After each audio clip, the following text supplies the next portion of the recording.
I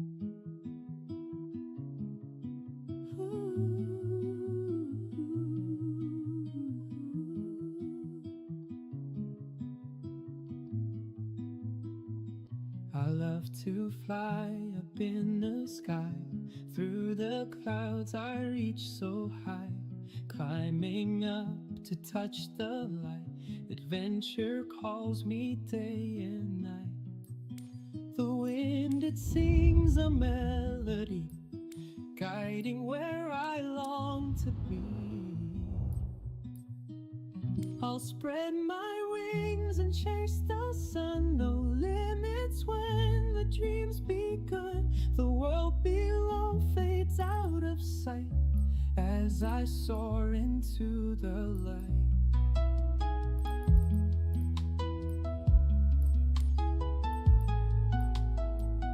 The stars above begin to shine, painting trails so bright and fine.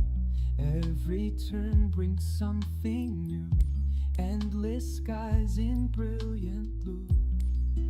The wind, it sings a melody, guiding where I long to be.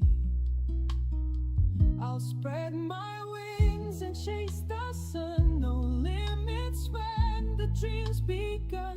The world below fades out of sight as I soar into the light.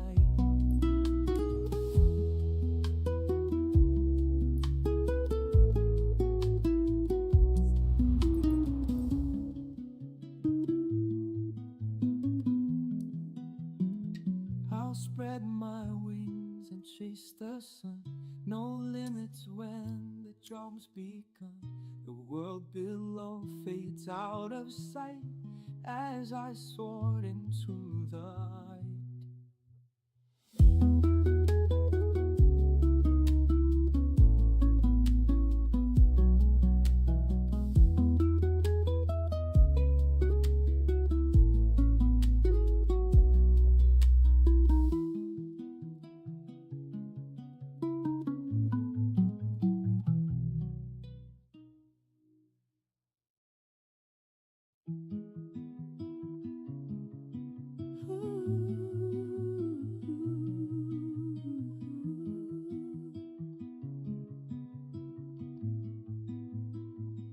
I love to fly up in the sky.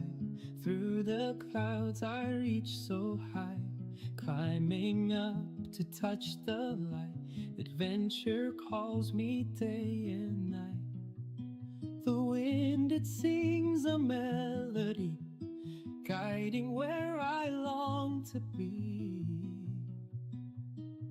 I'll spread my wings and chase the sun. No limits when the dream's begun. The world below fades out of sight as I soar into the light.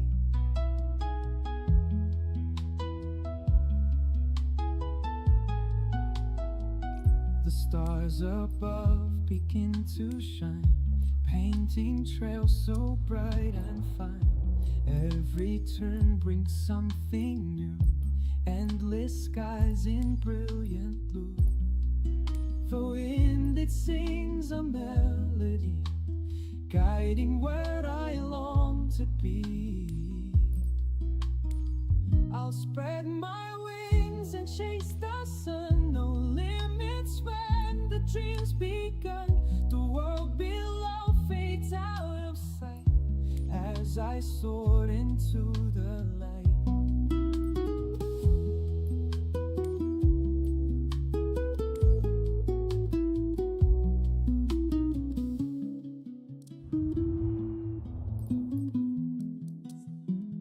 I'll spread my wings and chase the sun. No limits when the drum's begun. The world below fades out of sight as I soared into the light.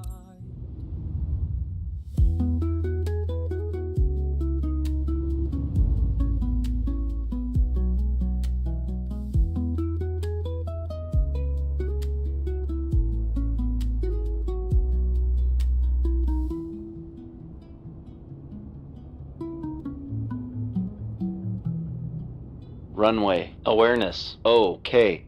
Meters. Hello everyone. Little detour here. I apologize, but we'll be starting right now.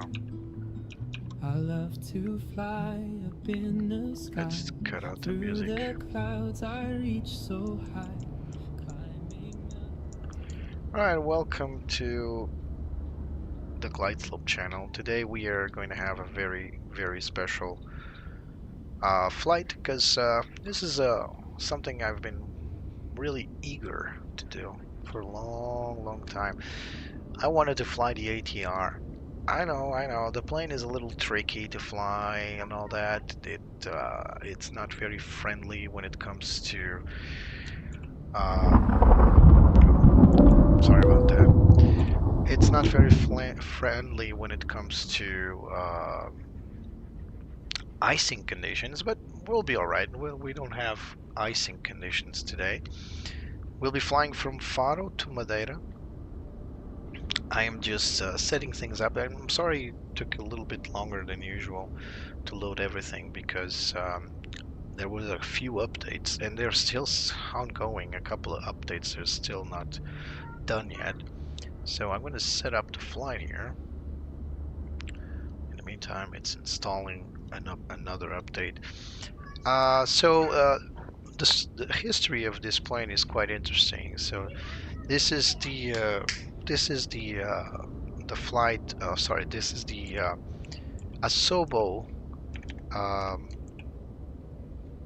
This is the Asobo S&H ATR. So it's not a new plane, by all means. It's just.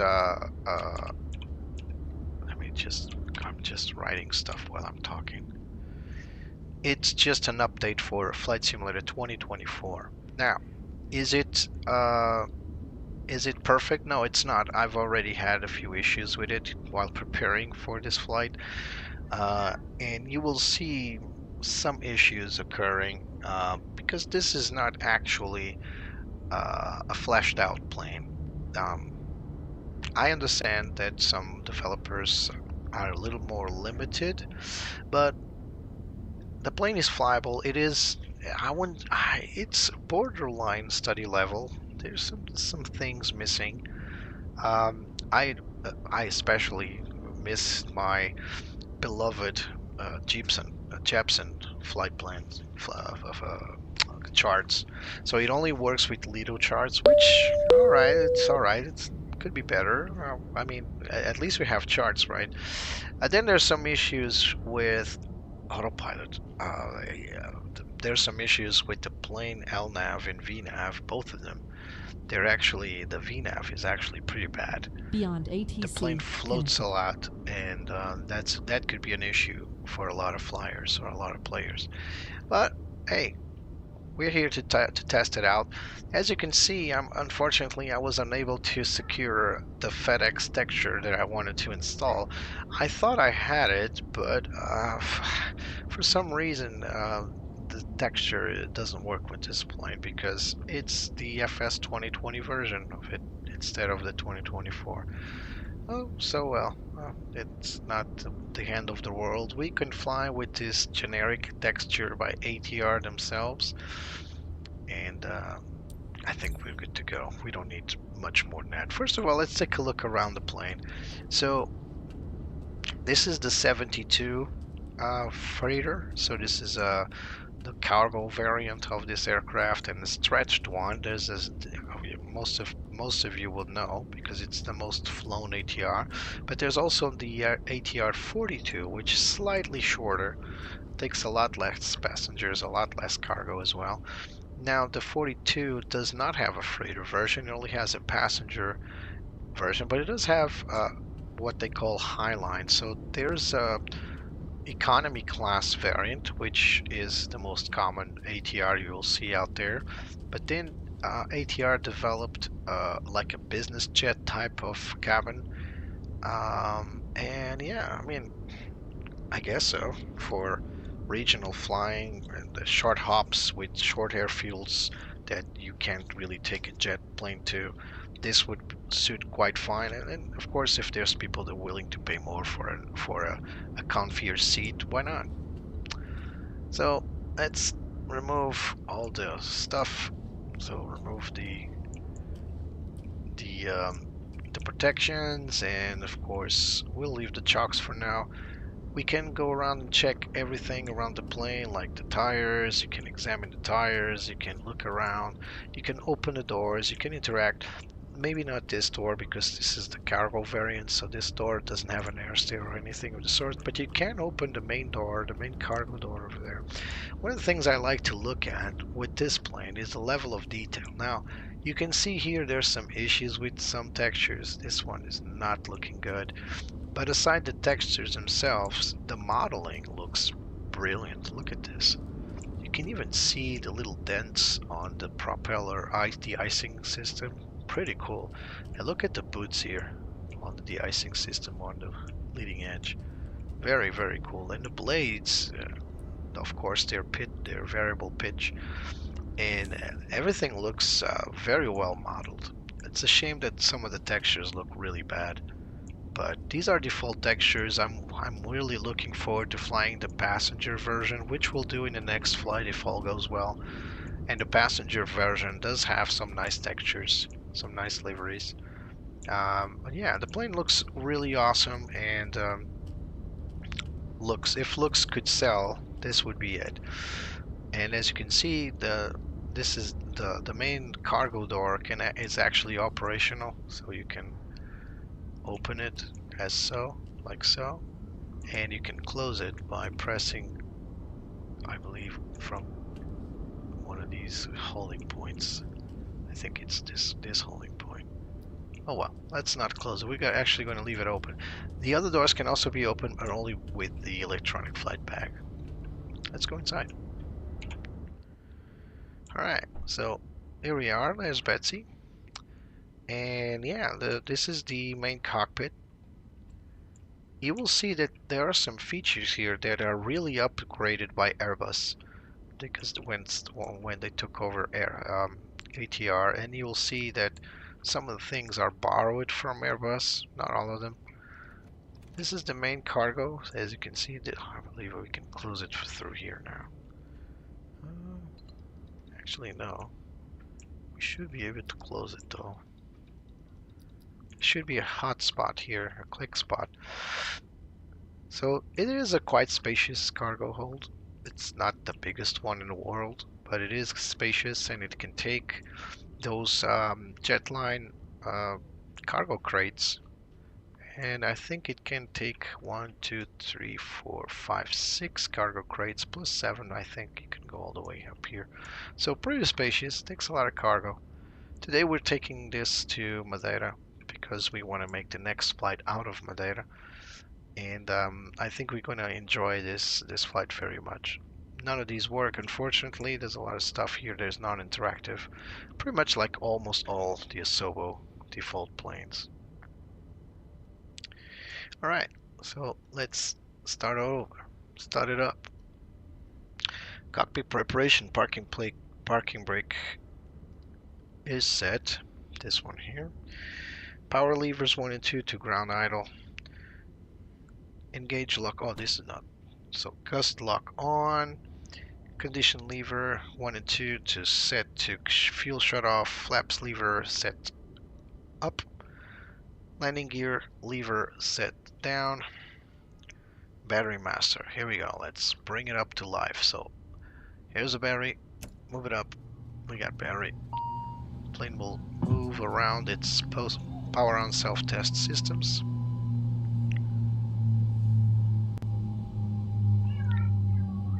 So external power, we do not have it yet, but let's go here to our electronic flight bag and let's call it ground power DC. We can also open the main door in the back, but again, this is the cargo variant, so that door will not have air stairs, although that's what's depicted here, which shouldn't be. And now we can just call GSX and get it to load. Boarding requested. And we can call portway. Alright, so coming back down up here we now have external power. Let's turn it on. Plane will come to life. Screens will make its own testing.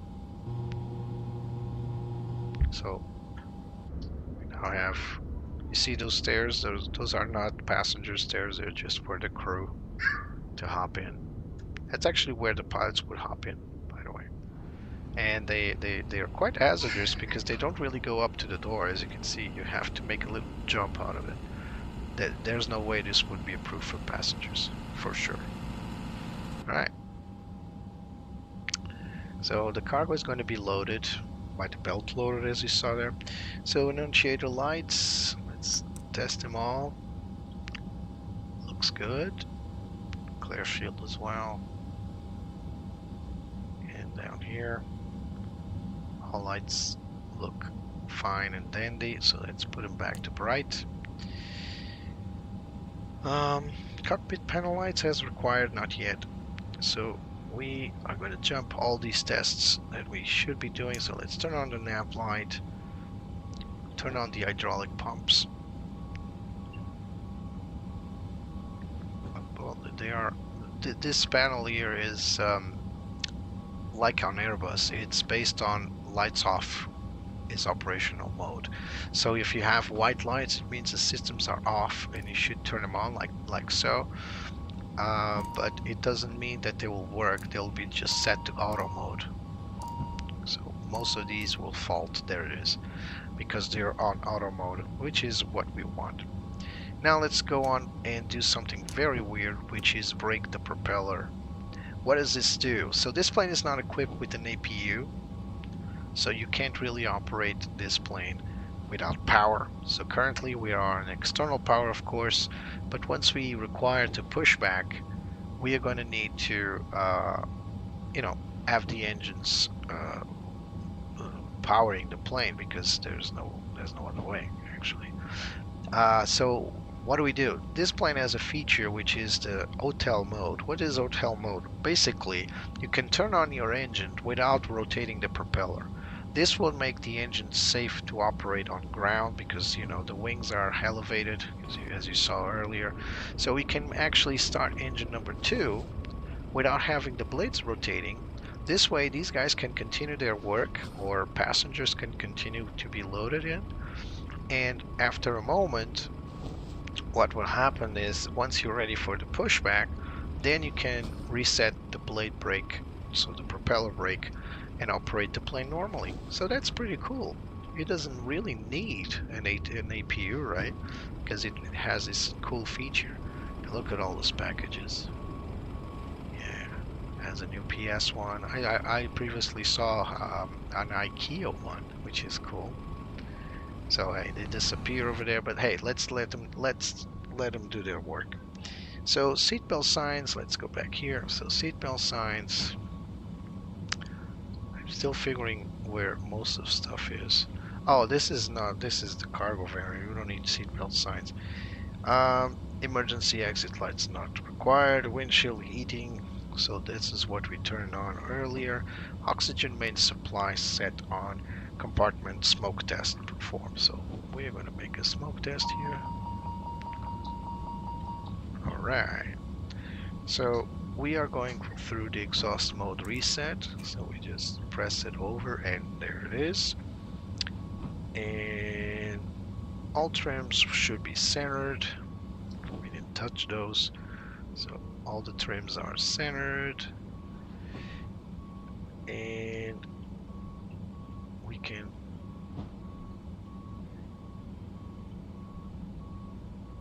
push these. All the idle gates, alright. So this one doesn't have an idle gate for the propellers, but it does have a gust lock. So the weather radar is on standby, as it should be, right there. And the power management is set for takeoff. So currently we are good to go. So now let's start the engine in hotel mode. Now when we start the engine in hotel mode, nearly, thank you, hello Drexy, thank you, nearly 440, yeah, people are are really appreciative of the channel. I really enjoy that. So there's a problem with engaging the hotel mode. Although it's a cool feature to have power to the engine, to the aircraft, I mean, and not having the propeller rotating, for GSX it doesn't matter. As long as you have an engine turned on, you're going to have issues with oh, this is the idle gate, so that's the one I wanted to pull. You're going to have issues. GSX will think that you're operating the engines ready to go, and so it will deactivate ground services. So do not start hotel mode until you're fully loaded, or you'll interrupt the work for GSX. So first of all, let's tune in beyond ATC, and let's tune the 80s. Port information Delta 1811 Zulu, surface wind 300 degrees 17 knots. Ceiling and visibility okay, temperature 32 degrees to 0.15 degrees, QNH 1016, landing and departing runway 28, transition level 040, advise on initial contact, you have information Delta. Faro Airport information Delta 1811 Zulu, surface wind 300 degrees 17 knots. Ceiling and visibility okay, temperature 32 degrees to 0.15 degrees, QNH 1016, landing and departing runway 28, transition level 040, advise on initial contact. Alright, so we got 80s Delta and the QNH. So first of all, let's set our QNH here. So the radar is on test mode because I accidentally rotated it. Sorry about that. What was I gonna do? Oh, QNH. Let's set here 1016 and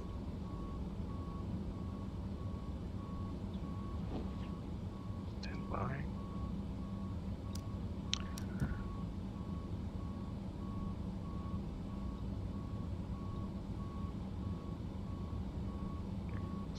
We need to call them first to get the squawk code. So QNH, good question. Where's the QNH setting? Because I managed to get it on the standby, but how do I change it here?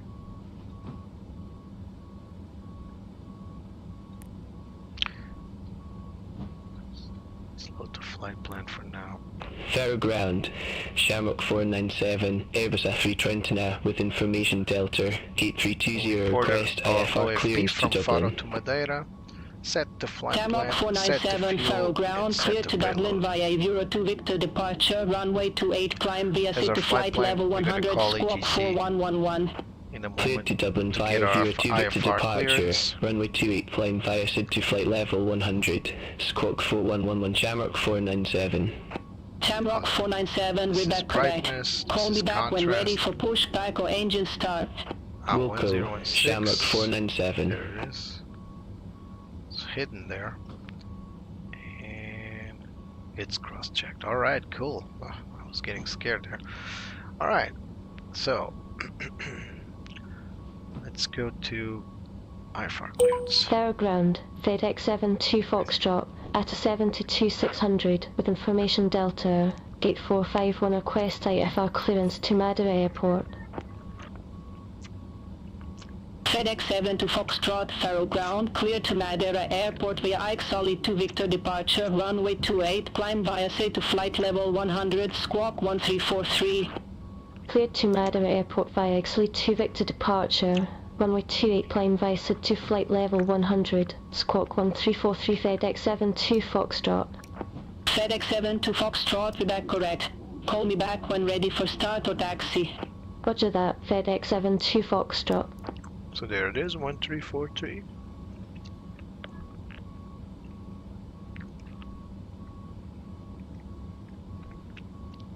We'll leave it on standby for now. So let's go for our departure. Pretty straightforward. So we're gonna go through runway 28 via the Ixol Faro ground, Edelweiss 289 Kilo, Airbus A320 8500, request IFR clearance to Zurich, information Delta. Execute. So a little different from Airbus. Edelweiss 289 Kilo, Faro ground, cleared to Zurich via 262 Victor departure, runway 28, climb via SID to flight level 060, squawk 3216. Clear to Zurich via 262 Victor departure, runway 28, climb via SID to flight level 060, squawk 3216, Edelweiss 289 Kilo. Edelweiss 289 Kilo, read that correct. Call me back when ready for pushback or engine start. Wilco Edelweiss 289 Kilo. Raku 1 Papa. There it is, Raku 1 Papa. Execute. Done. Now let's go back to flight plan performance. So runway length and axis. Runway 28. Hello?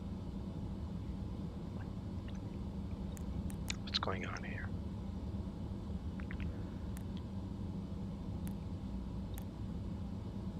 Why don't we have the... Oh, transition is all wrong. It's, I believe it's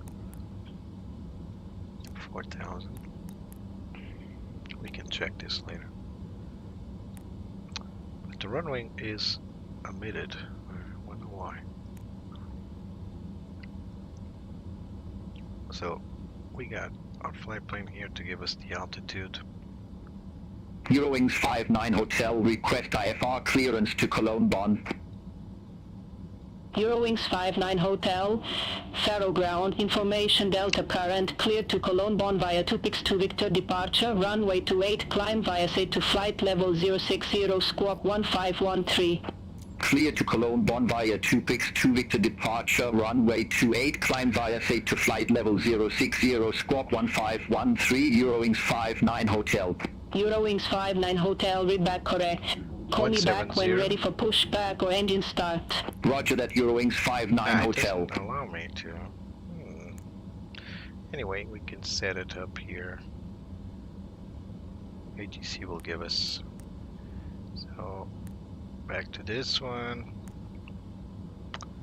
So position initiation. Let's set the GPS data. Sensors initiate. Return. Nav data is up to date, I just checked earlier.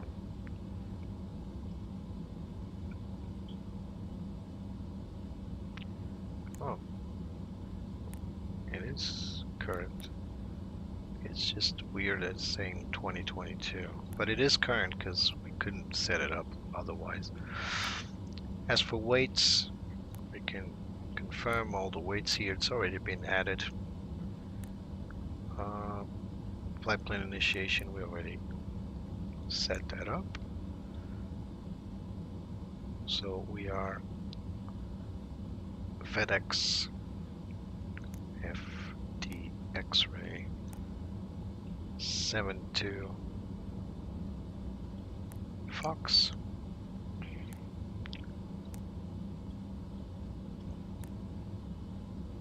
Route selection.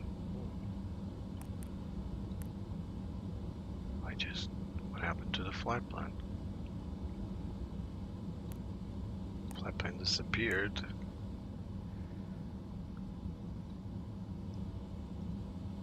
Alright.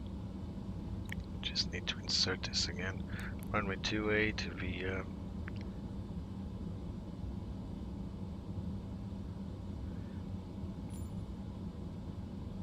XL2 Victor.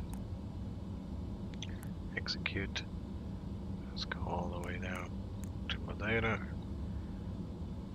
Get runway 05 RNAV Zulu via Raku 1 Pop. Alright, so again, execute. And now for some reason, when we go to performance, the runway is omitted. That's odd. Anyway, we got V111 knots, VR111 knots, and V2114 knots. And that's the airspeed we are going to aim at. So now that the cargo has been loaded, we can start hotel mode, and this will break again. This will break GSX. So the prop brake is on, and we just set to start alpha. Turn on the pump for engine number 2, and now we can start it. So pretty easy. You just press this button here. You look down.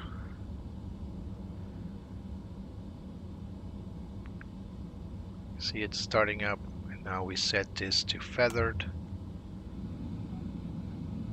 And engine number 2 has started, as you can see here. You can hear the jet engine going, but Faro ground. you can even Air see of the 68 Golf exhaust Tango going, 90, but the gate propeller is 206 request stopped. IFR clearance to Charles de This Gaulle is Airport. hotel mode. Information So Delta. now the engine can power up the plane. We Air can actually let go of Tango, external Faro power. ground, cleared to Charles de Gaulle Because via now the Euro 2 engine Victor is set departure, up runway to 28, power the climb plane. VSA to flight level 100, squawk 0663. Need to turn Clear on to the Charles de Gaulle auxiliary via pump Euro to 2 get Victor everything departure. going. Runway 28, climb VSC to flight level 100, squawk 0663. Air Hop 68 Golf Tango. Air Hop 68 Golf Tango, we're back correct. Call me back when ready for pushback or engine start. Right, and Wilco Air now Hop we're 68 going. Golf Tango. We're ready to operate the plane independently. So what we do now is we come down here. Yes, hydraulic system, I know. Now it's gone. So we come here to our aircraft and we start clearing everything. So we close all the doors, remove the ground power. Make sure that your flight plan is set for, your autopilot is set to follow FMS1. Insert your data for runway heading, so let's bring up the Faro charts. So let's go SIDS for runway 28, I believe.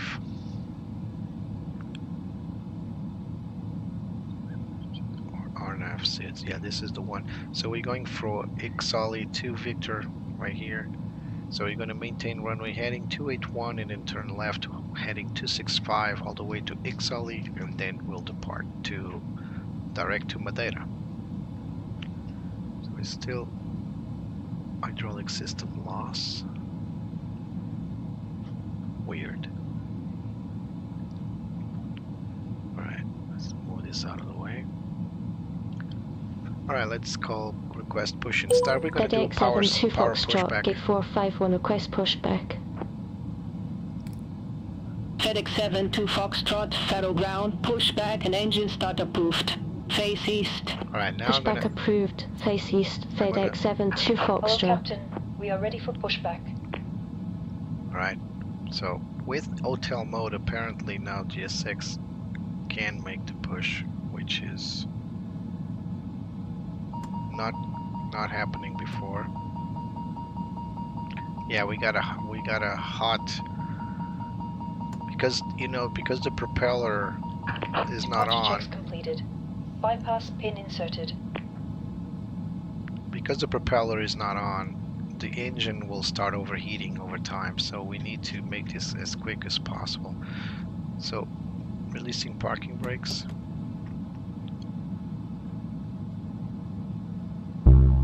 Oh, actually releasing the trucks, that's what I meant. Now comes the tug, and we need to do this fairly quickly.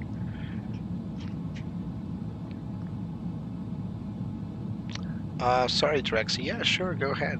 Make the suggestion. Locking gear. Turn on the auto damper, then turn on the autopilot. It's going to be a little straightforward. It's just a matter of the plane can cooperate or not.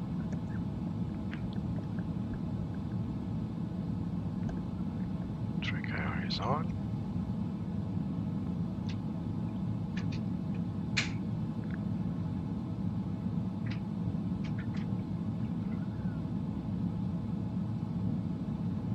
So, face east. Release parking brakes, please. Parking brake released. Commencing push. All engines clear. Start at will. Now the first thing we need to do is just remove the brake, and I've noticed that doing it once doesn't work, so we have to do it twice for some reason. Oh my god, these click spots. One more time.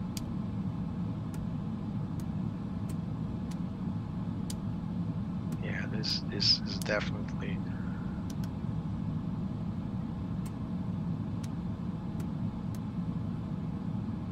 temperamental.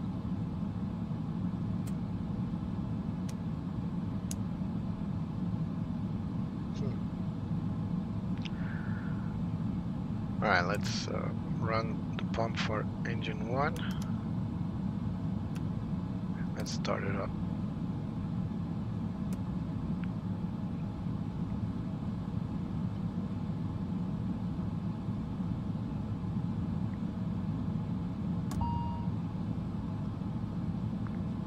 Engine 1 starting. I wonder if the condition lever needs to go to auto. Please set parking brakes. Parking brake set. Waiting your confirmation for a good engine start. Engine 1 started correctly. Still can't. Parking brakes are set. Right, let's tell them that we got a good engine Cockpit to ground. We have a good engine start. You can disconnect.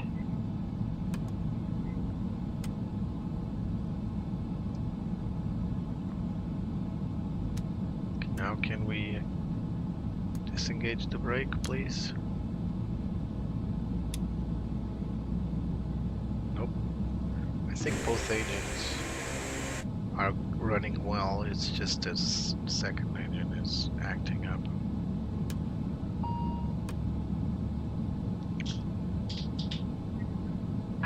Unlocking gear. Start it over again.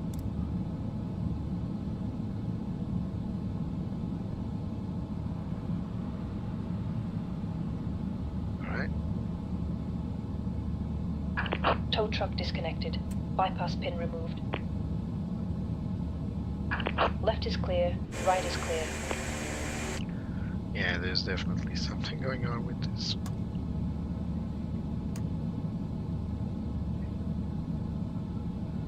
So, brake on,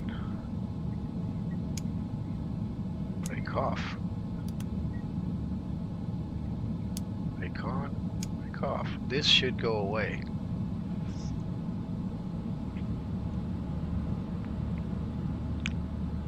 Oh, I don't know what to do. So, of course, stuff isn't working as it should.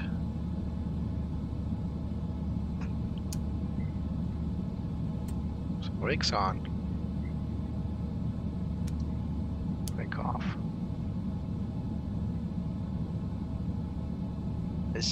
All Listen. aircraft be advised information echo now current QNH 1016. It's as easy as this. There's nothing more to do, to be honest.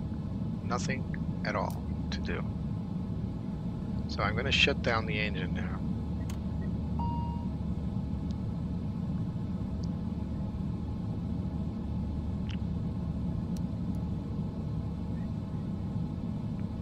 Now I'm going to start over again.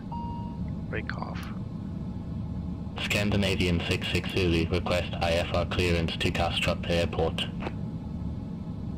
Scandinavian 66 Zulu, Faro ground, information echo current, cleared to Kastrup via 2Pix2 Victor departure, runway 28, climb via SID to flight level 060 squawk 4300. Clear to Kastrup via 2Pix2 Victor departure, runway 28, climb via SID to flight level 060 squawk 4300, Scandinavian 66 Zulu. Just locked to be in. Scandinavian 66 Zulu, read back correct. Call me back when ready for pushback or engine start. Alright. Wilco, Scandinavian That's 66 it. Zulu. Alright, let's just confirm the blades. No, the blades are not rotating.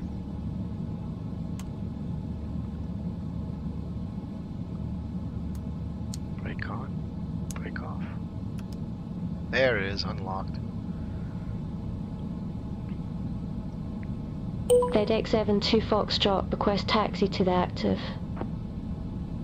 FedEx 72 Foxtrot, taxi to holding point Papa, runway 28 via Delta Papa. Taxi to holding point Papa, runway 28 via Delta Papa. FedEx 72 Foxtrot. Here we go. Parking brake off.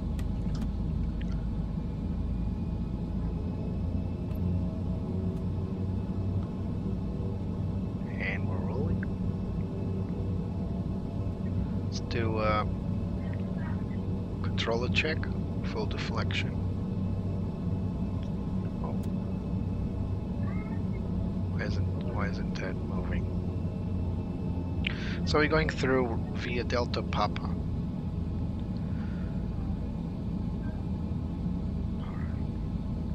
Let's put this on the MD page. And I need the flight controls page.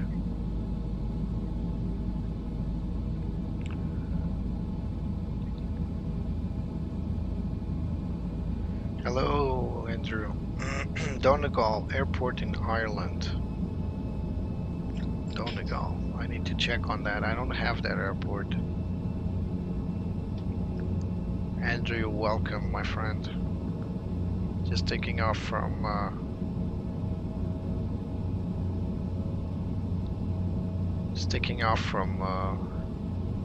Faro. So this is the electronic checklist, but I don't think we're gonna need it. So I'm gonna set flaps for takeoff. Oh, there's an odd bump here. We're just taxiing for the active now.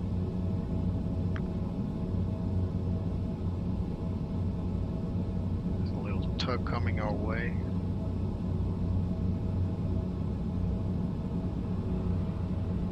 Another bump here. This airport is a piece of work.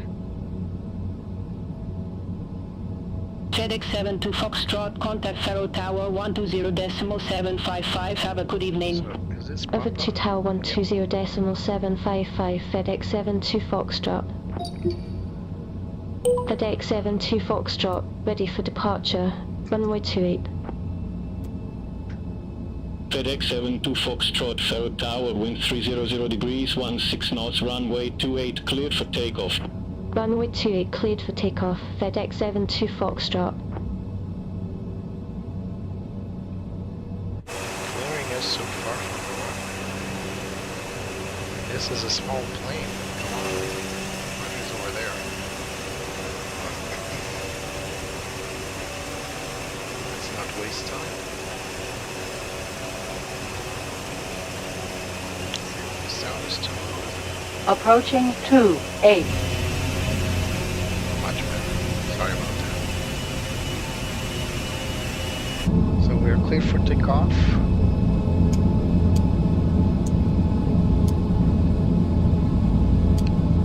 Strobe lights, mobile lights, everything should have been on already. No planes incoming, no planes on the runway. Let's go. This is the advantage of having a small plane, right? On runway 28.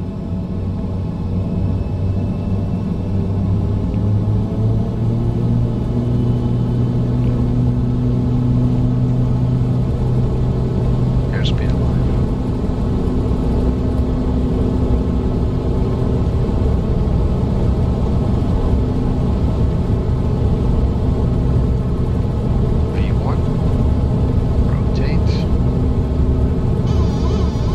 This is the trim, by the way.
So the V speeds weren't printed on the V speeds on the speed tape, which was weird, but it's all right.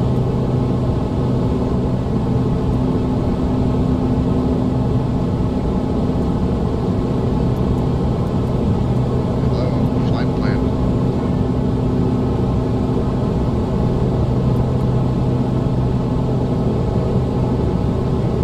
What the heck? The flight plan is here, so I'm good, but for some reason I need to study this. I'm over-torquing slightly.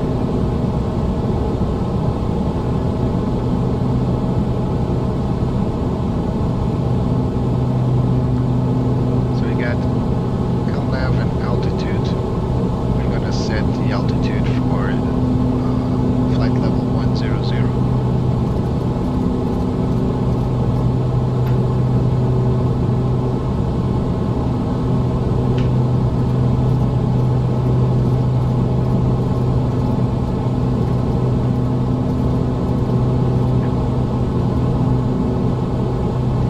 Which is what we are cleared for now. Set our current heading to match our assigned heading 265. And as for surveillance, we're gonna set TCAS set to auto, transponder is on. Zoom back to nav mode, com mode. As for VNAV, there it is, flight level 100. We need to go to flight level 170.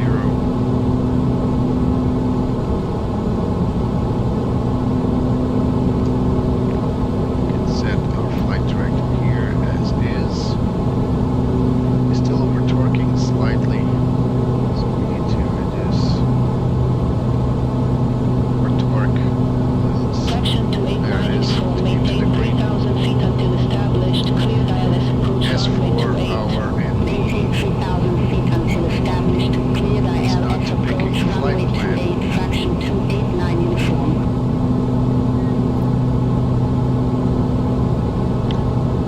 Let's try to operate that by looking down here. This is of course easier to do with real life. In real life, this is off, standby and weather. Alright. So ND is not depicting the flight plan, which is weird, but okay. So now we are setting to climb mode. This will set the condition levers for climb performance. We passed our transition, so we can now set to standard.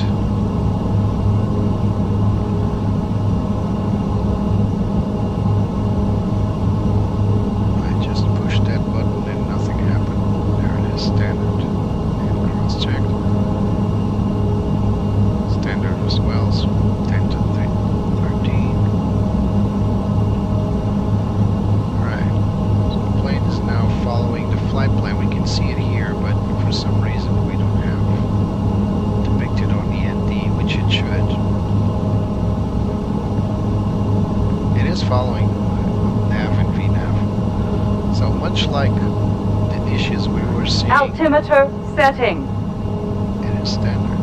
What do you want?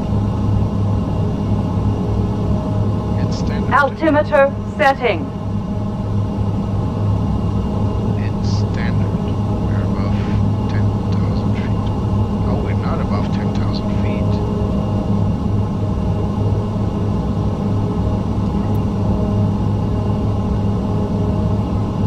I thought we were above 10,000.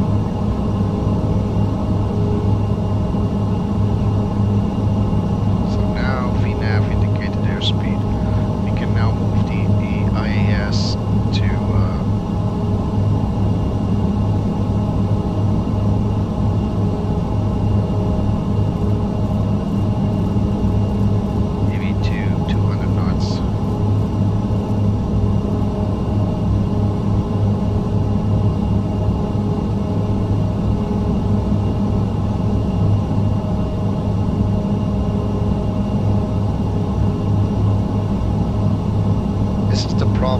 fly too many Airbuses.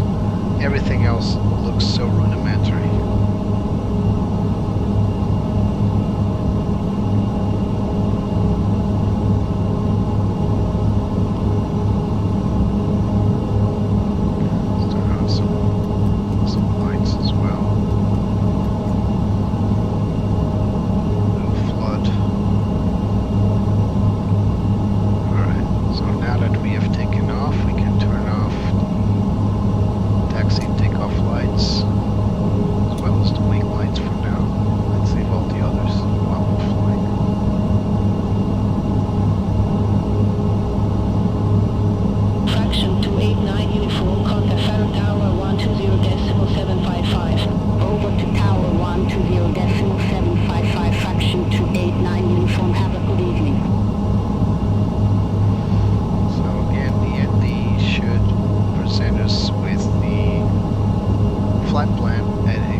Unfortunately, no flight following, so we don't really know where we are. Let's check on this. So the takeoff data was alright. The bugs were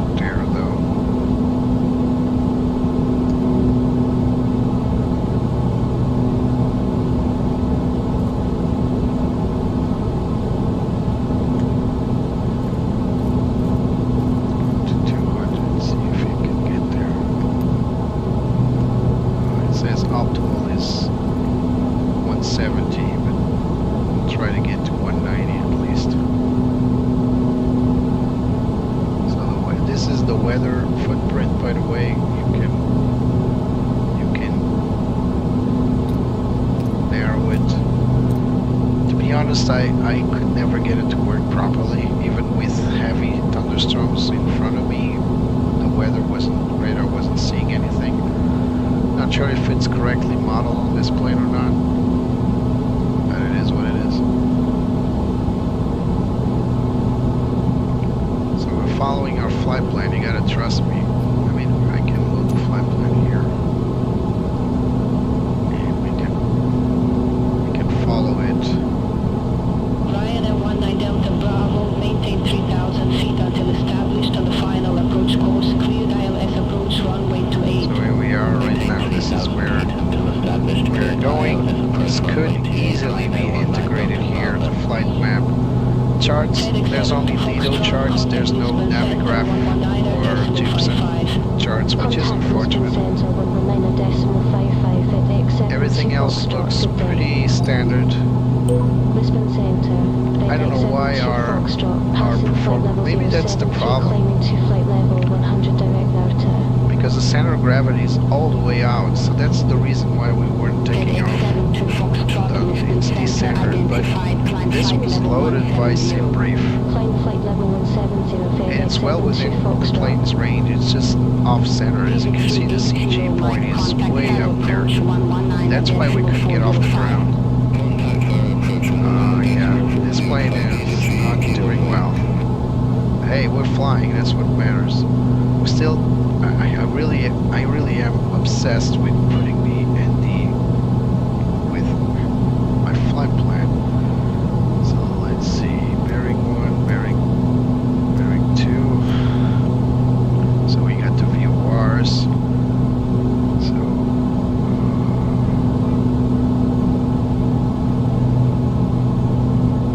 we got the course here. So the flight plan is being followed there. So why can't I get my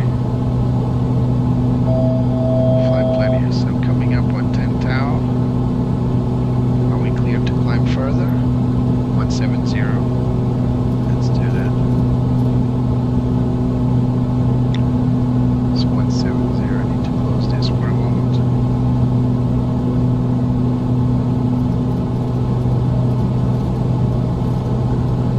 I'm trying to remain calm, but this is only controlled chaos.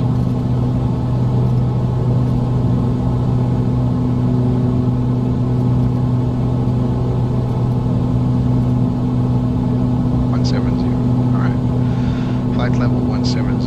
So let's go. The electronic flight bag is almost useless, to be honest. And the options are good, but I don't really need to have Lido charts if I can't follow them correctly throughout the flight. So this one's going okay. Nav source, flight management, everything looks correct, but no flight plan here. I wonder if it's a range thing. Okay. 300. That's very generous. You see here, the weather radar goes to your PFD if you choose to. If you choose DND, any other page other than DND on your ND page. So let's think for a moment. Why isn't the flight plan here?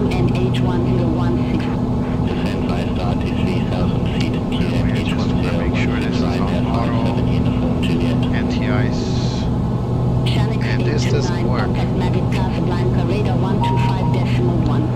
The smoke test does work. We need to reset this, but the cargo venting airflow is not working. So if we have livestock in the back, they're gonna choke because there's no venting. Everything looks fine here. So the emergency door in the back is unlocked. It's yellow. I think it's supposed to be unlocked because it's an emergency exit.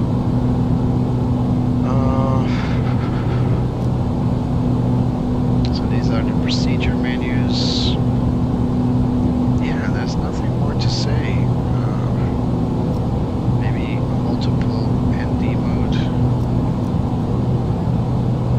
System, of course, ND. Performance. No. Map. So the map should definitely bring up the airport on the ground. So that's probably working. I just didn't use it. Yeah. So display switch. If anybody knows why I can't see my flight plan on the ND, feel free to chime in with your opinion. Still climbing. I'm pretty sure if I place it on climb thrust, the plane will decelerate and buffer. Yeah, there it is. Let's not do that. It's scary. Ryanair 57 Uniform Juliet, contact Faro approach 119 at decimal 405. Contact Faro approach 119 at decimal 405, Ryanair 57 Uniform Juliet.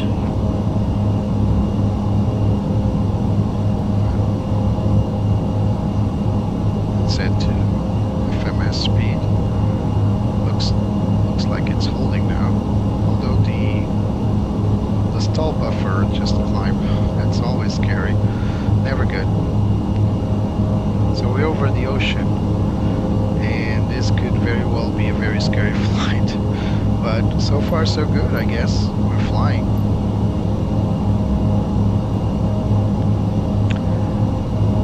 We can close this by the way.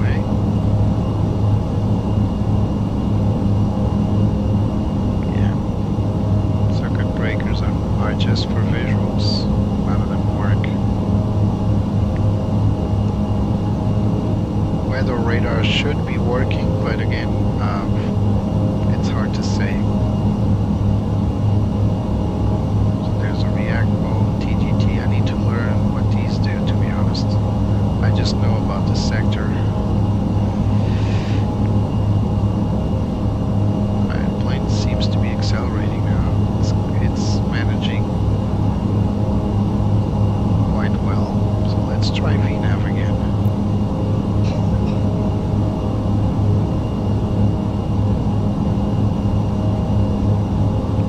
So it will first accelerate and then climb. Wow, looks good now. Finally.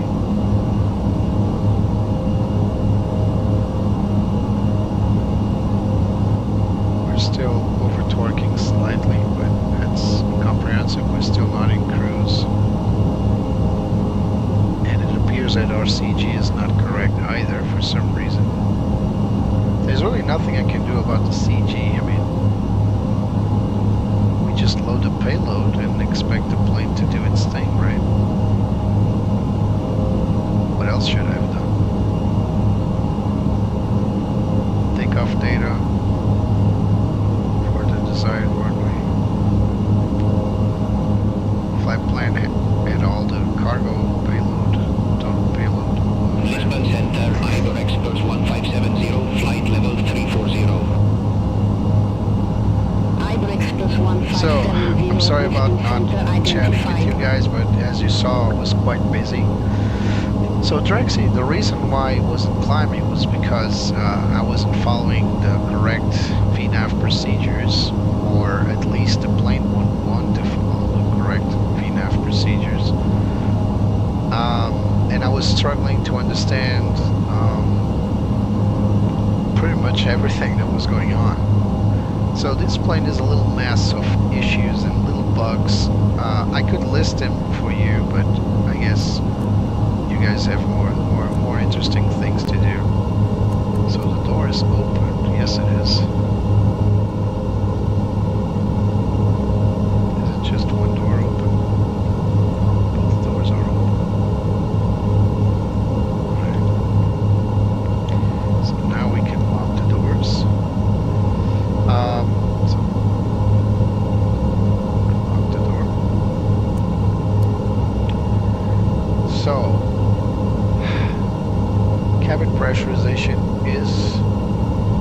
inoperable.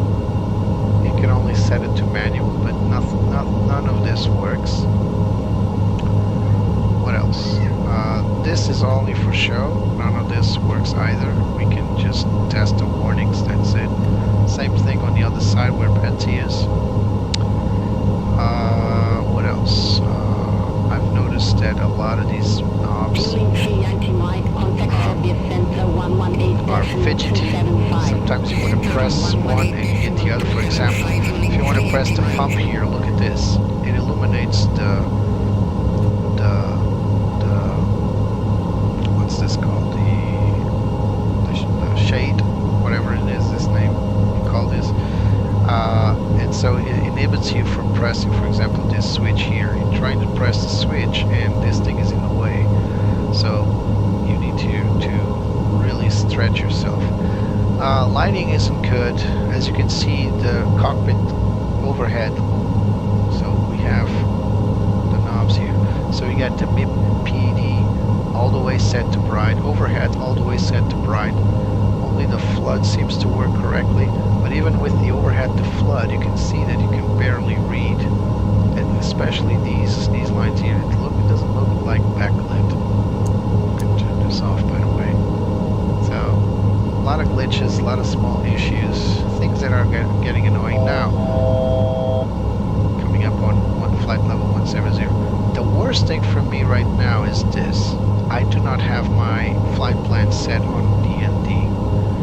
So I think it has something to do with the fact that when I'm pressing flight plan, instead of giving me my flight plan, it's just giving me a selection between my original routes and some secondary. So I'm going to try to recover this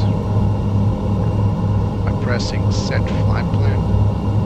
Nothing happens. So if I press secondary,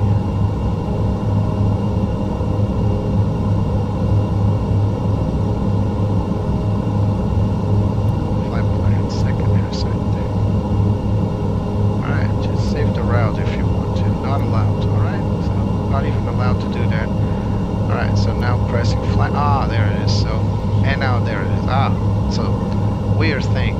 So apparently if I press flight plan again, it will go to secondary, remove everything, and now I got nothing.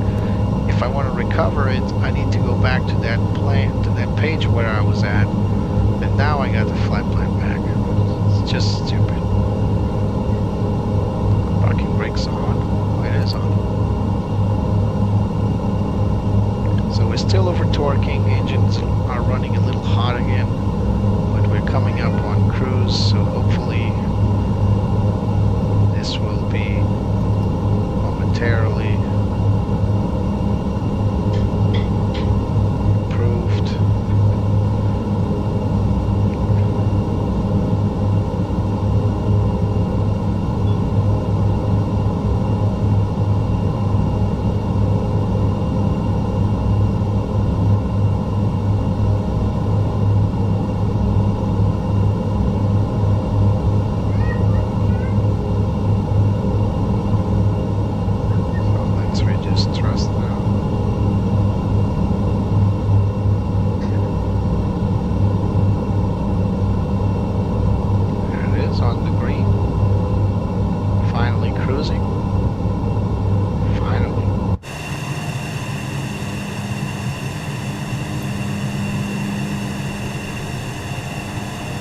So again, I couldn't get my FedEx livery to work correctly. It had a little glitch on it. So I decided to go with this generic ATR livery. I mean, it's not as good looking as the FedEx one, but it is okay. This texture has a lot of issues. It's really poor made. It's one of the default textures, but at least it's generic, so we can live with that.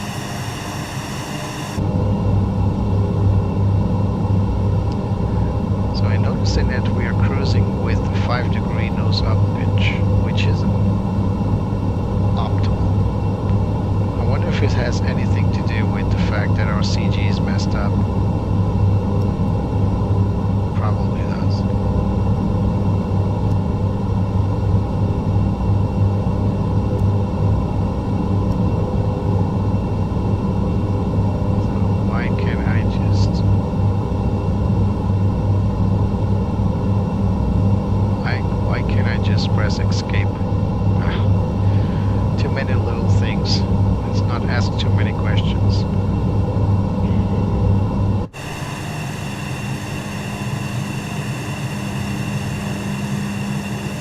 this plane has a tremendous history in terms of accidents. So you see the shape of this wing. Let me give you a little better angle. Okay, you see the shape and size actually. It's not just the shape. You see the shape of the wings. They're very small. They're cross-shaped, so pretty straightforward. And they're very elevated with this hump.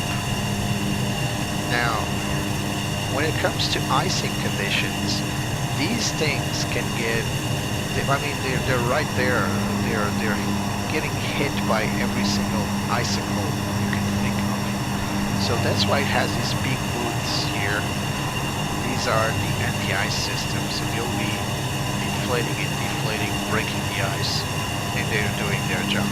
But the problem is that, as you can see, during cruise, they're in an angle, so the ice can break off from the leading edge for sure. But what about the ice on the back? It's pretty hard to break up, and so it can form ice here, especially in this area here where there's no boot, no anti-ice boot. Ice can be formed here and on the back of the wings, which is a design flaw, to be honest. So ATR managed to create a few aerodynamic changes to the plane over the years. One of them is this little hump shape, so like it's slightly above the fuselage, but the plane is still very much prone to ice formation, especially during very surprising upset phases, such as descent.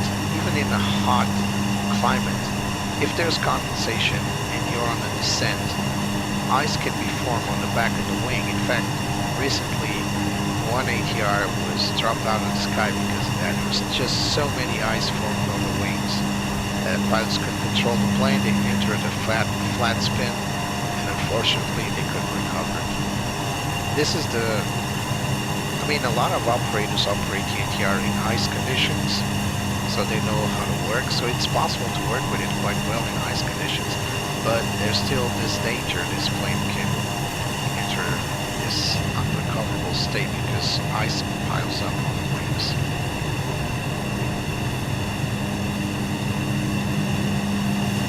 And look at this cruise.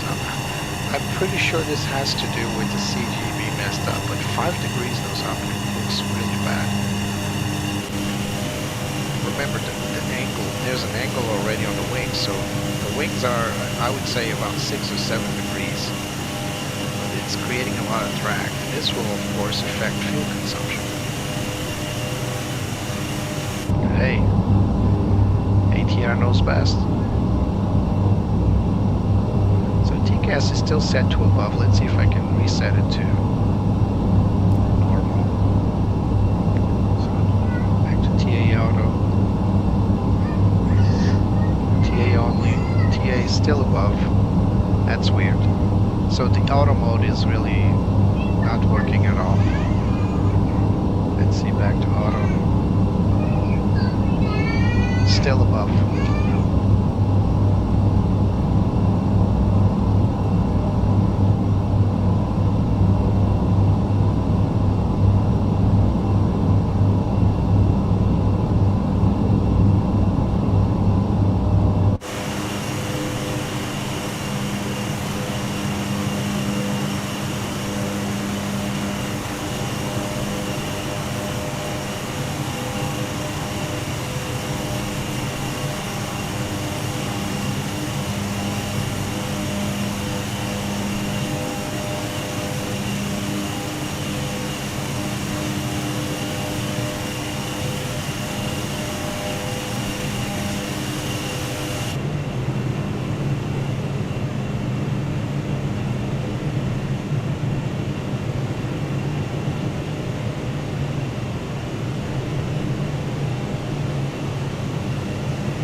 it is unique, and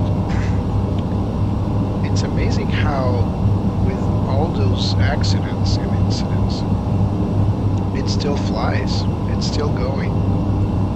And there's a lot of airlines that aren't having it right now. Ibrex plus 1570, contact Serbia Center 118.275. Unfortunately, I think it's Center on 118.275, Ibrex plus 1570. I think it's a dying breed. I think ATR will not be producing any more of these planes in the future, but it is still flying. A lot of planes are still flying. A lot of ATRs. So, stars. We're going through with Raccoon 1 Papa, which is none of these. There it is. So Raccoon 1 Papa to Pilim. We can pin this one. Then out of Pilim, we are going for the RNAV for runway 05. Which is not. So this is the SID. What am I doing? It's the approach. So RNAV Zulu. This is the one we are interested in. Let's see if we can get it. RNAV Zulu or Visual, which is the Yankee approach. Not the Yankee, sorry, the Alpha approach. Where's the Alpha approach? Over here. This is just a Zulu, so where's the RNP? Oh, there it is. This is the RNP with the visual for 05 right here. Pretty much the same. The difference is this one comes out of the VOR from the Lisbon Center, Ibrex plus 1574, flight level 360. MA6565. Ibrex plus 1574, Hello, Lisbon Mirsha, Center welcome. identified. Welcome to the ATR. Betsy says hi.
Lucky you, Mirsha. I never flew the ATR.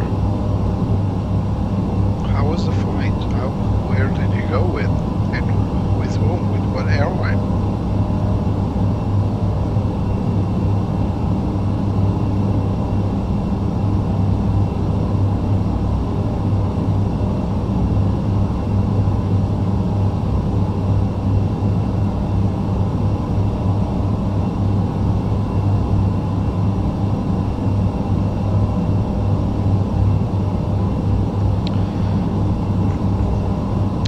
Yeah, it is a nice route, although I don't think any ATR does that now. Sorry about the paint job, I couldn't get my FedEx paint job to work correctly. We are flying a FedEx flight, although it's fictional.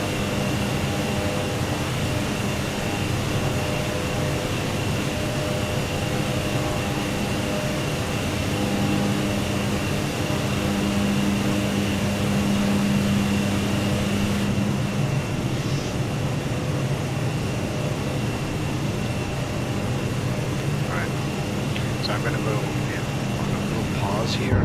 You guys feel free to chat. I'll be around.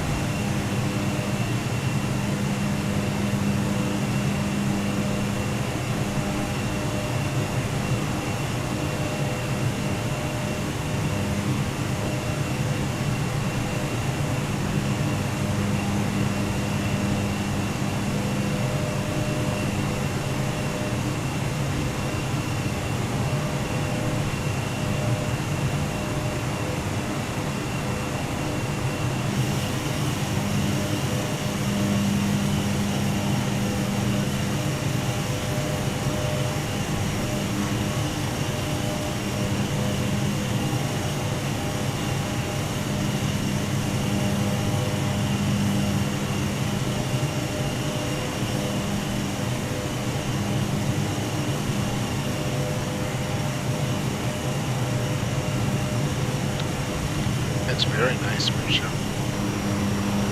Bucharest, Orania. Wow, Romania, nice. The one from Athens must have been really cool. I love coming out of Athens. It's a beautiful airport.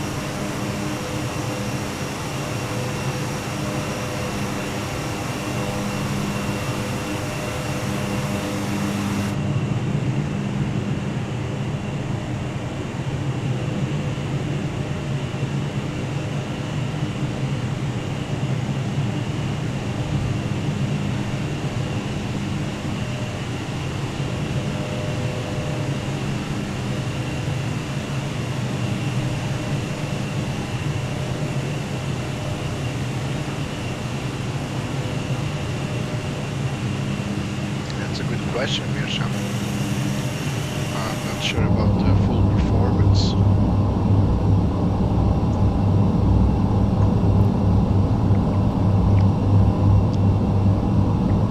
So we will have 370 kilograms of fuel. So yeah, I would say it's pretty much up there in terms of range. So it's probably gonna land on fumes, you're right. Especially because we spent so much time at low altitude. I don't think we can time compress, but I can try.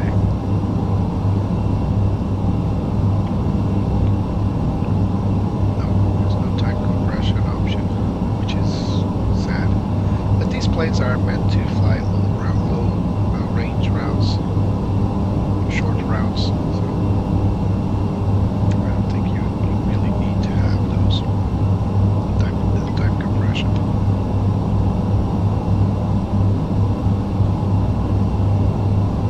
Hello American, like Mirsha said, we're flying from Faro to Madeira.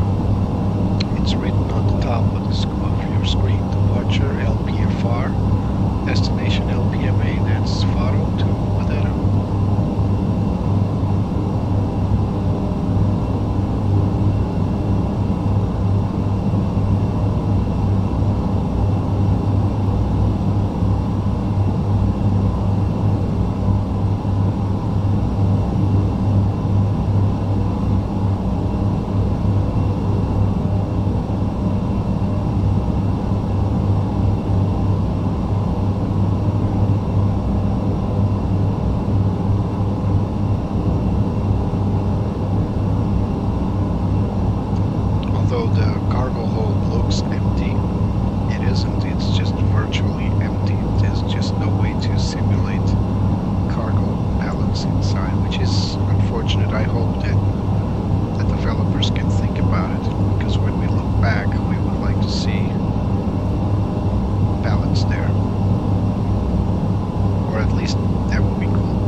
this VTAR is outdated. Let's get a fresh one. But it is scary to see gusts 26. So let's get a new VTAR.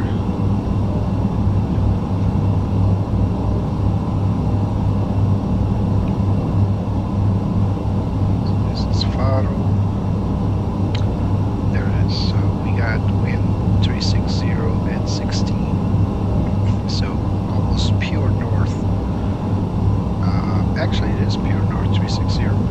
Variable 320, 020. So this is where I say it's not pure. Few clouds at 1,500. Temperature 23. QNH 1024. So very mild temperatures and wind conditions. I'm just gonna set the QNH for the destination of my standby altimeter. This one remain with the current standard altimeter 1013. Looks nice. Now let's get to our charts here for the RNAV approach. These are our pins. So we're expecting the RNAV Zulu. And this is where we are going to pick up the flight data. So the Lido charts are a little different from the Jepsen ones, as you can see. So actually, there's the wind limitations right there. So this airport can close according to wind limitations. So we're going to make this nice little descent. This is probably a 3-degree descent through course 004. So we're going to turn here 004. This is where our actual descent will begin from 2,000 feet. So we need to get to MA 526 at 2,000 feet, 522 at 2,000 feet, and then after passing 520. Actually at 522 we're going to start descending, and at course 040 to MA 504, and then turn right on the 2-degree arc to heading 049. That's our final heading for the runway. Pretty straightforward. We've done this multiple times, sometimes a little high, a little low, but if we follow this procedure correctly for the RNAV approach, in this case the RNP approach, we should be fine. The difference between the RNAV is that with the RNAV you only have straight interceptions between points, so there's no curves. With the RNAV, with the RNP, you see here there's 3 arc, 2 arc, 2 arc, so the plane must be capable of performing this 3-degree arc on its own, and it must be precise, because otherwise you cannot follow the RNP. So you need to follow the standard RNAV approach, which could be set up via, for example, the visual RNP approach. You go all the way down to MA 556, and as you can see, there's no indication of descent, so we just follow the visual arcs all the way down to the runway, which will probably be the one they're going to give us the RNP visual for runway 05, which is fine. We can operate that. We just need to change that on our FMC, of course. Yep, that's runway 05 for now.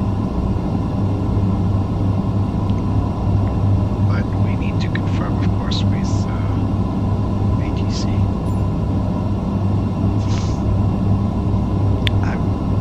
Radio is awfully quiet. Let's. FedEx 72 Foxtrot, radio check. FedEx 72 Foxtrot, readability 5. Yeah, the radio is okay. It's just there's no traffic currently for some reason.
2-3 measure. Maybe the winds can change.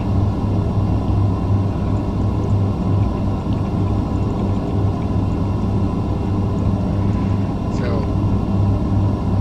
let's talk about the ATR for a little bit, not just from this plane. So it's one of the very few airplanes where in the passenger version the passengers are loaded from the back to the front. And I remember reading an article about Ryanair actually thinking about doing that to board their 737s quicker, to board everybody from the back, because they believe people tend to go to the front once there's no marked seats.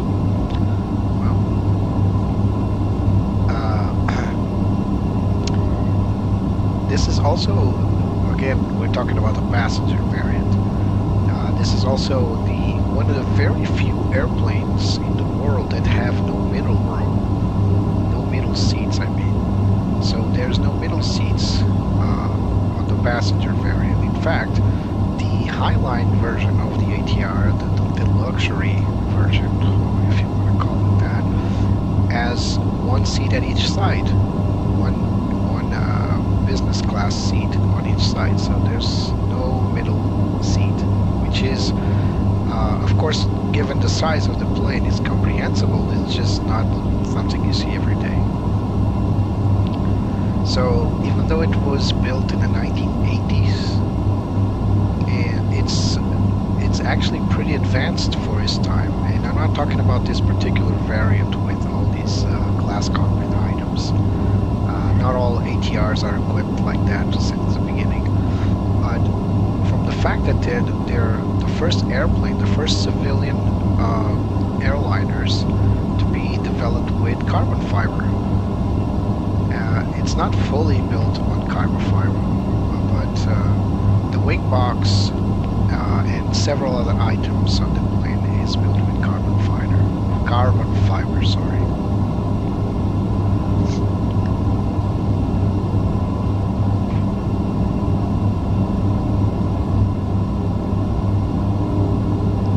Another unique feature, you saw it and it didn't work correctly as you saw it in the beginning of our flight. It has no APU, so in order to power the plane without ground power, you need to operate it with someone in the mode called hotel mode, which enables you to break the rotor of the propeller and just operate the jet engine as a generator. And we were able to actually push back and almost we almost taxied with one engine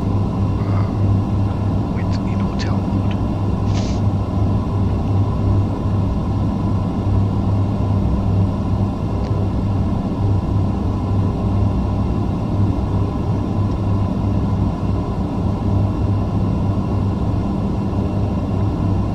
And speaking of the previous issues, previously we were talking about the issues about icing. Not all ATRs are designed to operate under icing conditions, so they need to be specifically certified to fly in places where icing is expected. So that's fascinating.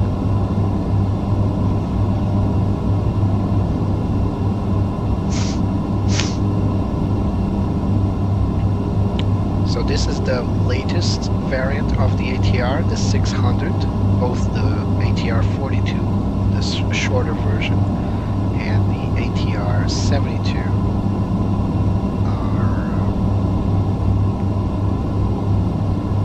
safe fuel.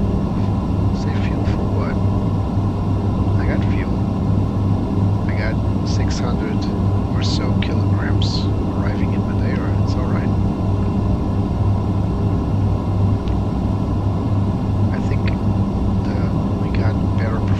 Because the wind calmed down. It's only 4 knots now. We still can't, the plane still can't fly to its optimum performance, cruise performance, which is ironic. It's just hanging there. I mean, I can reach that if I add a little power, because we're cruising at 63%, but as you can see, we're on the very verge of the torque for cruise. So if I had a little more without exceeding that torque, let's see if I can do that. Maybe we can accelerate. There it is, not too much. A little bit forward. Will the plane accelerate? I would say this plane should be capable of cruising at 200 knots or more, but as you can see here, we are trimmed all the way to oblivion.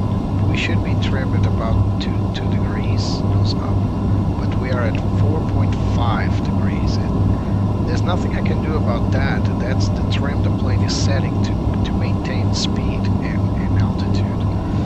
Although we can easily change that by pressing IAS, but it will then trade altitude with speed.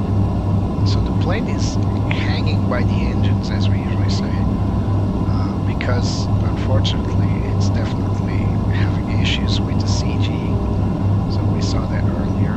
So when we loaded the plane using the Simbrief data, so we loaded the aircraft to the Simbrief data, you can see here that our CG is way off. This is a bug. This is impossible, but still, it is a bug. And the only way you don't get this is when you enter the payloads manually. But if you come here and set payload, press this button. If you then come to payload, you will see that your CG is way off.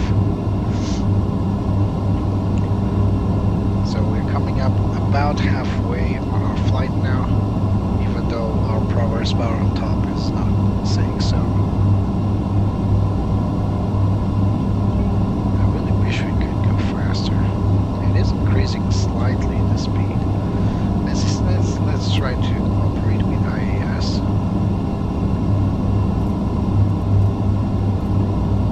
Let's get this to manual. Alright, let's try now to get to takeoff thrust and see. The plane can accelerate and lower that nose. That's the biggest issue for me, is the fact that we're creating too much drag as is. So as we accelerate, the plane will lower its nose.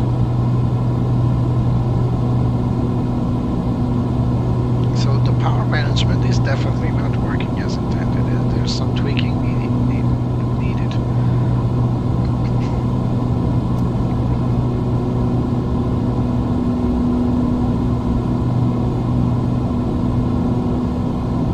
Let's actually try to go to 200 knots.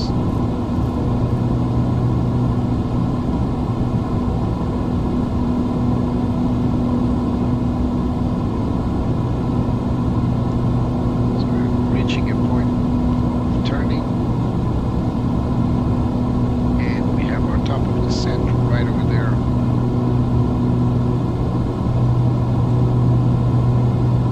So yeah, we are spending a little more fuel, as you can see here, but at least we're lowering the nose, so maybe there's a slight compensation there.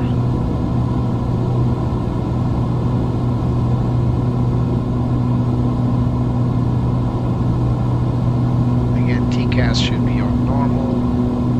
It's somehow set to above. There's nothing I can do about that. As you can see here, it's only has an option of auto. If I go standby, then auto.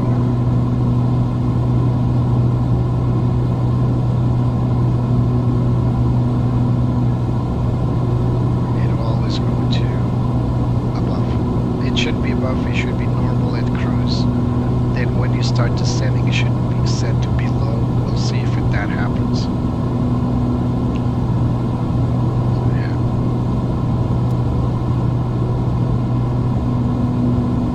So it seems like it's not going to go any further than 180 knots.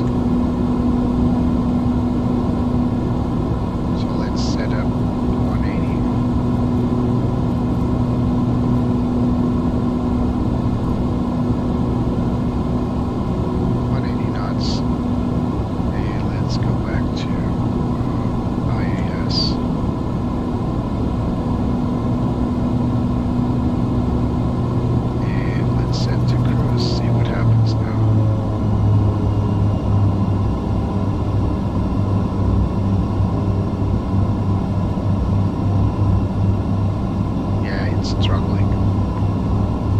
I'm not going to say it's a bug, I'm just going to say it's probably due to that locust CG we got, which is in itself a bug, but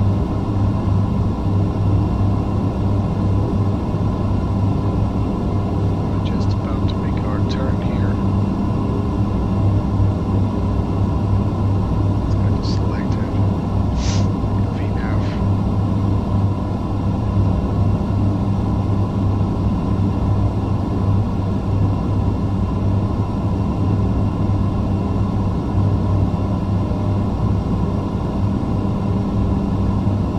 Also noticed that during ILS approaches, you can't really trust the flight director. It's all over the place.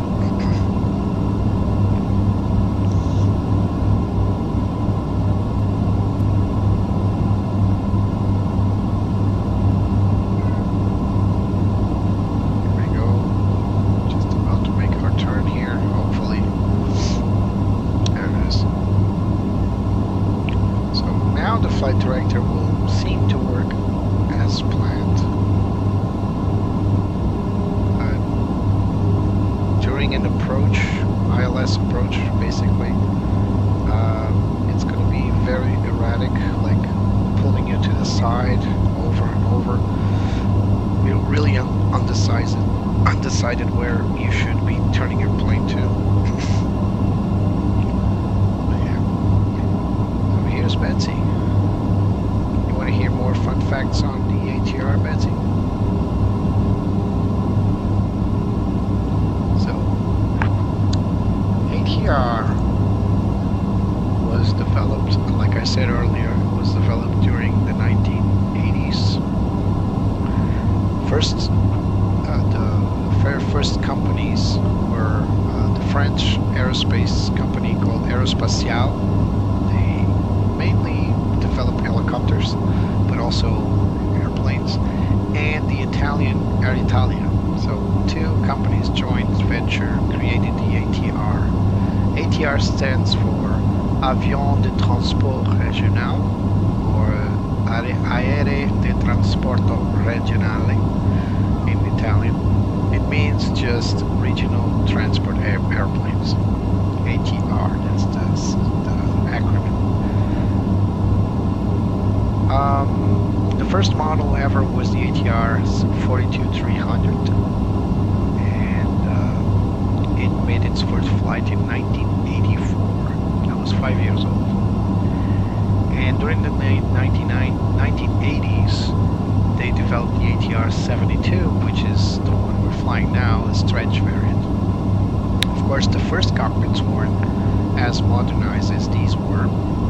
There were still some analog gauges here and there, but well, you see the plane's back at 165. It just cannot perform with this angle, and we did manage to reduce the angle. I mean, by 0.2 degrees or something. It was 4.5. Now it's 4.3. Yeah, this CG is messing up the plane real bad. So coming back to the plane's history. So what happened to the 600 series? Well, it was developed during the 2007. This is when the first 600 series flew. It had an improved Pratt & Whitney 127 mic engines and this glass cockpit you're seeing here. So this glass cockpit is as modern as 2007. I mean.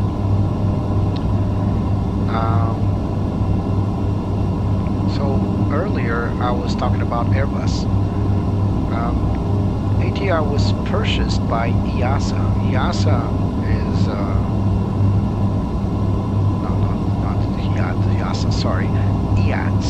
EATS and Alenia. So basically, since 2001, this plane belongs to EATS, which nowadays is known as Airbus. This is not an Airbus aircraft. It's still an ATR, fully independent, but it's actually developed on their own, and for a period of time, I don't know if this joint venture is still there. It was actually manufactured with a joint venture with Embraer. They remains ATR to this day, and there's actually a factory for ATR in Toulouse, right next to the big airplanes.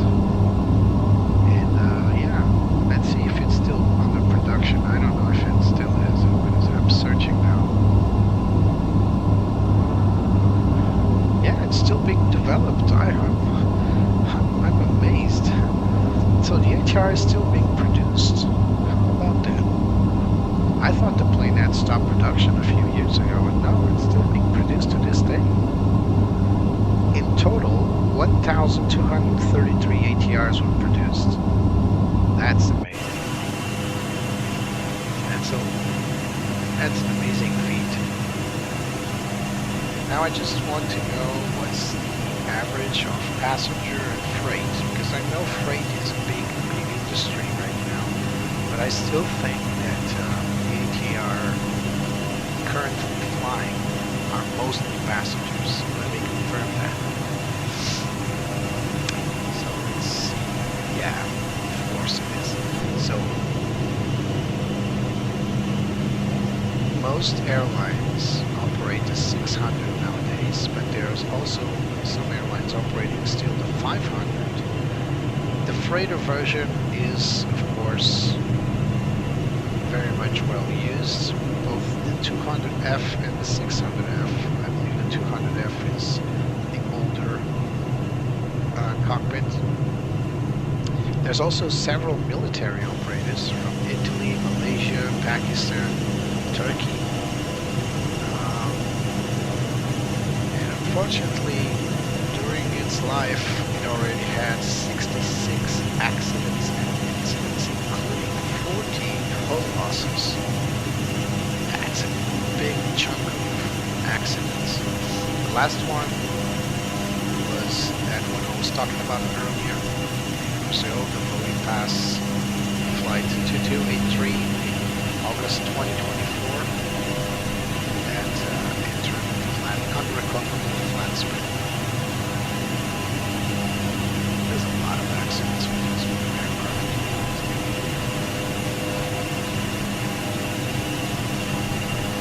Fun fact, the ATR-72-600 passenger capacity is 72 in the first in economy class. It's really cool. It can carry 7,500 kilograms of cargo and passengers. And the high cruise speed is 275, so there's definitely something wrong with our plane today.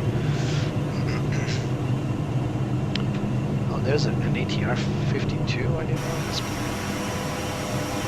It was a 50-seat project that was abandoned. So only 42 with 40 plus passengers and 72 with 70 plus passengers. ATR-52 was abandoned. Pretty cool fun facts for the ATR, to be honest. So we can kind of see, well, not yet visually. I can barely see. It's hard to say if that's actually land or just my eyes deceiving me. But I could swear I can see like a shape in the distance, but it's still too far. Graybird 173, we are showing a slight discrepancy in your altitude. Please confirm altitude. Graybird 173, confirming flight level 400. Copy that, Graybird 173. Thanks for the clarification. I wonder if I can ask the ATC to tell me a joke. Let's see. Hey, Lisbon Center, can you tell me a joke? Let's see what they reply. Unable, this is an ATC frequency. That's expected. Alright, let's see. What else can we ask him? Hey, Lisbon Center, how are you feeling today? FedEx 72 Foxtrot, fine, thanks. Nice. They did reply. So this is the fun thing about Beyond ATC. It's not scripted, it's AI. So considering what we just read, we we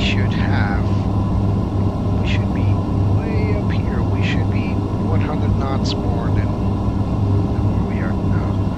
The problem is that we got the CG's the trim is back at 1.5. The problem is that we have a poorly loaded plane for some reason, and we are having issues with the CG, and so the plane is cruising with 5 degrees or 4.4 degrees nose up.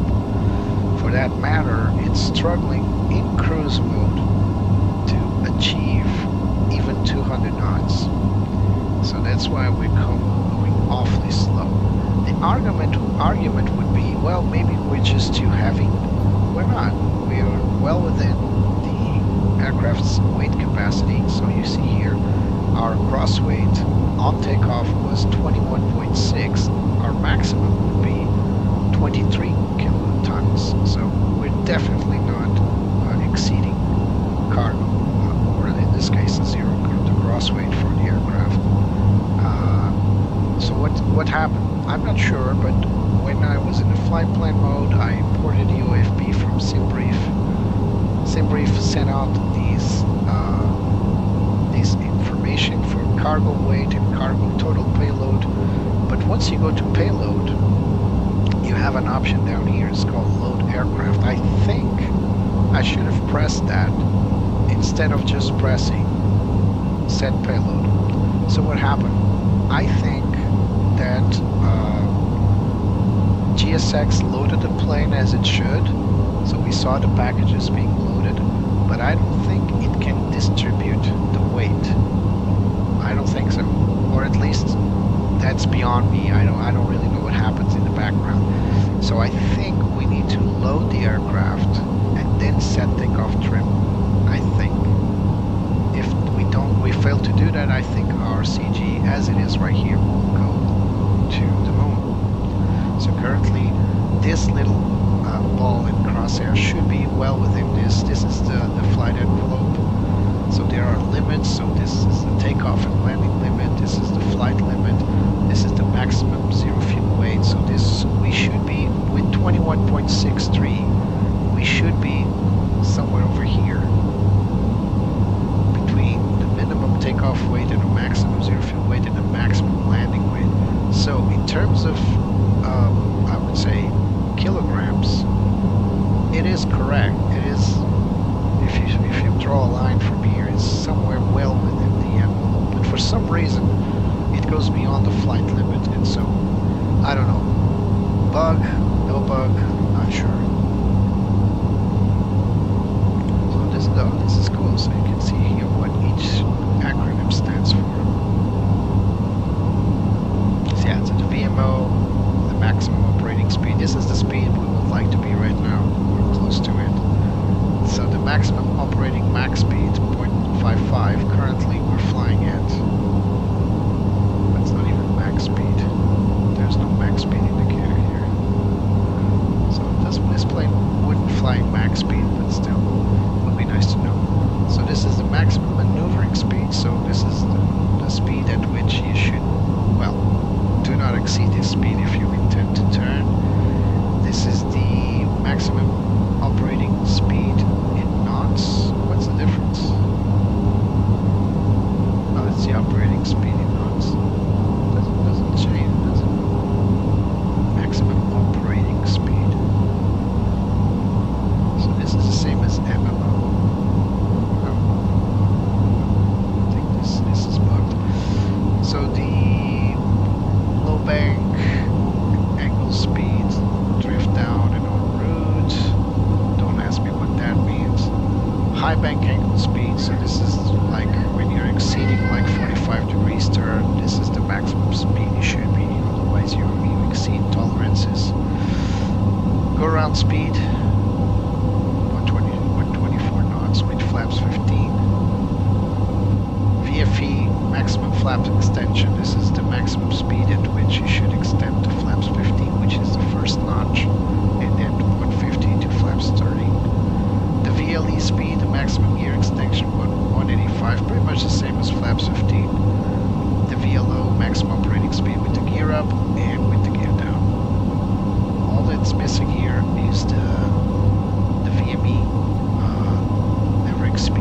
exceed speed, VNE. So that's the structural maximum speed, which we would never like to reach at all. Hello, Betsy. Nice sunset. We're taking a lot more time than what we desired. But now I know what the limitations really are.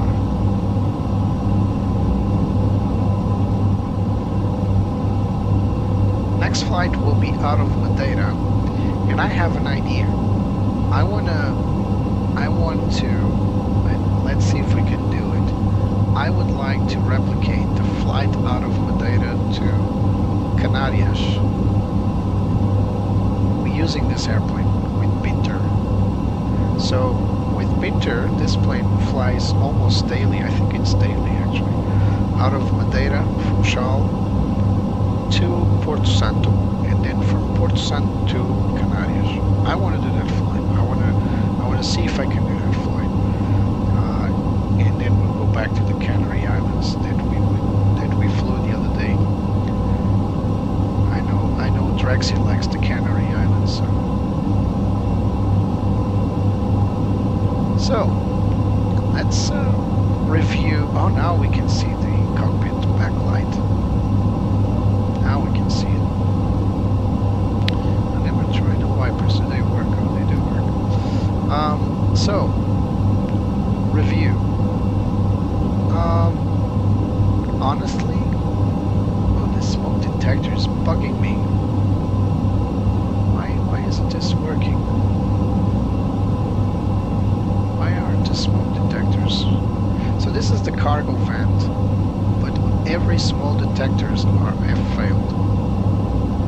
So it's like we're having smoke in the cabin or something. The cargo vent airflow should, in some way, in some capacity, it should ventilate air to the cabin. So I think this should be turned off, but pressing it produces nothing. And as you can see, once the label says smoke detector, so I'm not sure if this is correctly rigged with the plane. Some minor issues with the plane's operation. I mean, I'm not entirely. This is the printer, by the way. I'm not entirely an expert on this plane, not at all. But I operate planes on a regular basis, as you guys know. So maybe I'm a little used to like Airbuses and Boeings, I know, but still, there's a lot of things in here that aren't working. That aren't intuitive. Now, partially has to do. Yeah, let's go there, Drexy. Then, partially has to do to the fact that I'm not used to the plane, of course. That happens with any plane you try to fly if you're not used to it. But the other factor is also the design. It's the design of this aircraft by ATR. Some things will resemble Airbus for sure, but others will not. And my point being that you just need to learn the plane. That's it. And this goes for every plane, not just this one, of course. In terms of textures, I mean, it looks good. The standard textures for the plane. The cockpit modeling also looks good. Let's bring up the yoke. It looks good.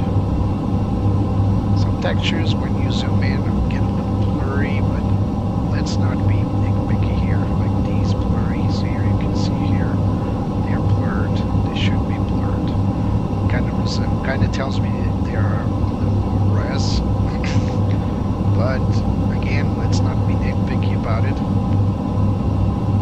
The seat textures also look, I would say, enhanced. I've seen better, I've seen worse. In terms of cockpit modeling, there isn't much left out. I think that every essential item is here.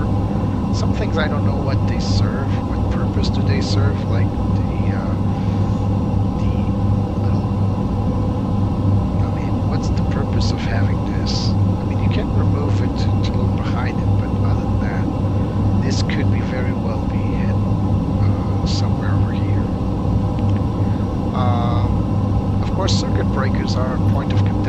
lot of people would like to have it, but I bet about 80% of flyers, pilots, will not use the circuit breakers at all. Just a gimmick.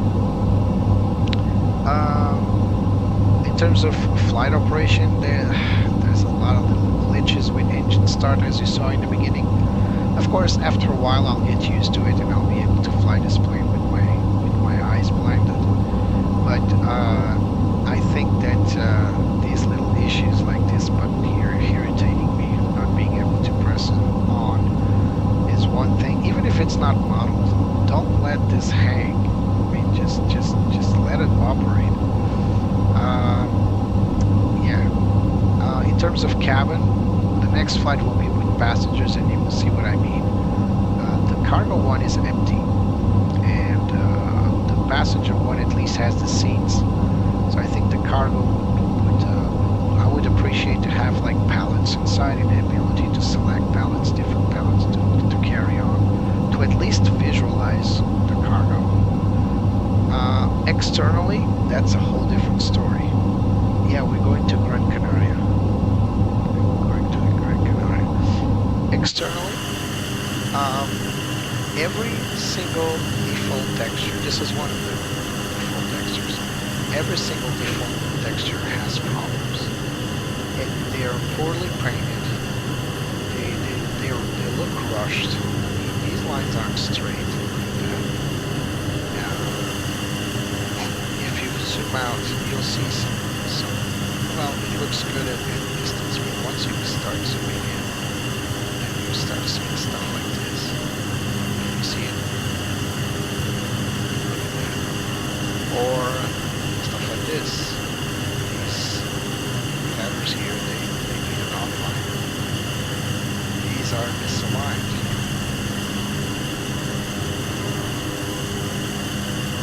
I was certainly complaining I found a lot more of this. But yeah, the default textures, they're really bad.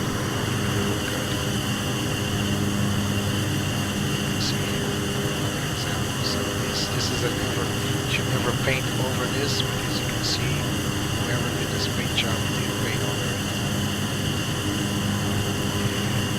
You can actually see that the livery is not even connected to the plane directly.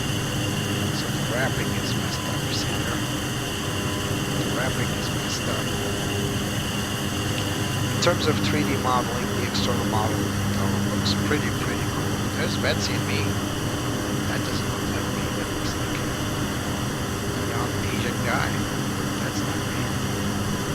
That's Betsy, right? Betsy's betraying us. So the 3D modeling looks pretty cool. I kind of like it. The plane is very quirky. It has a funny face. It's like the belly is like gives it like kind of. It looks like it's smiling. It makes a funny appearance. Looks really cool. But unfortunately the liveries, the default liveries are all sucky. They don't really look good. But unfortunately our heroes at Flight Sim TO are producing liveries for this plane as we speak, and I already have a few liveries that are really cool. One of them was the FedEx paint job that I was supposed to bring today to its flight. But for some reason it's all messed up. Half correct and the other half is pink. So whoever done it, it was not on Flight Sim TO by the way. It was an acquaintance that gave me the paint job, but it didn't work. So I wonder if this is the original ATR livery for the 72-600F. It probably was. It's even French register, as you saw. It's FWY, so this is a French aircraft. I wonder if it's the original 600F.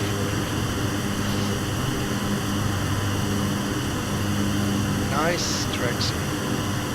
So we'll be going back to it, so you can have a little remembrance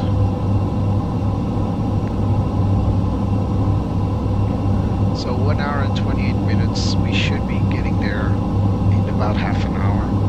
But I think it's going to take a little longer for us today because of our CG issues.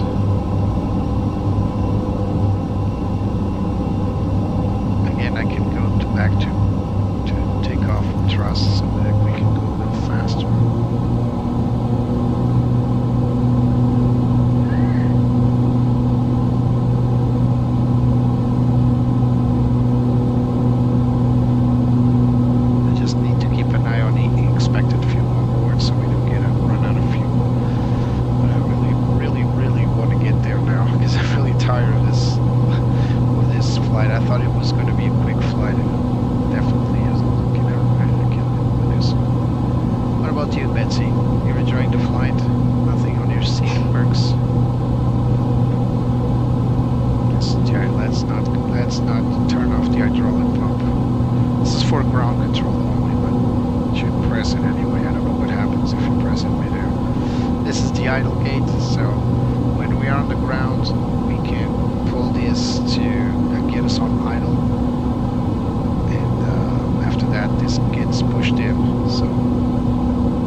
Press new, and you can create a new flight on the go right here.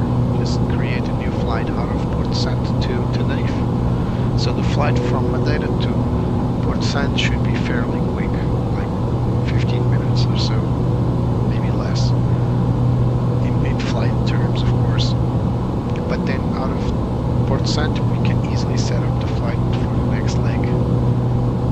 But we need to file the flight plans, and we need to reset BRNTC so it can pick up the Simbrief flight plan. So we are at 63% flight right now.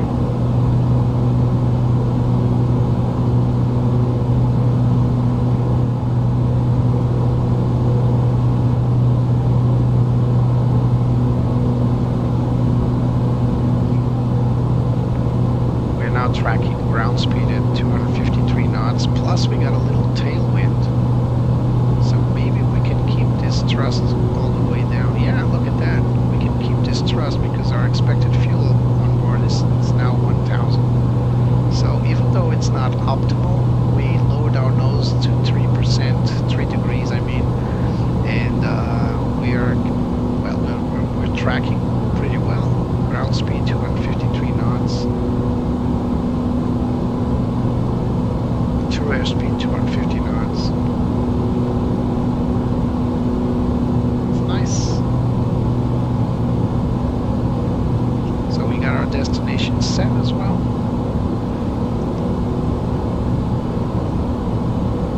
Our top of the sand is at 139 nautical miles. Oh, what just happened here?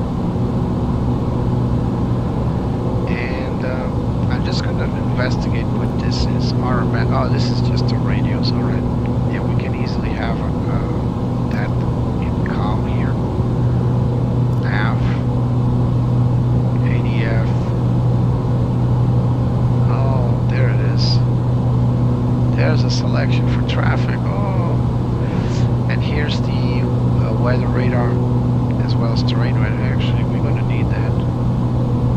We're going to need that here. So I'm just going to set it up here for the co-pilot. So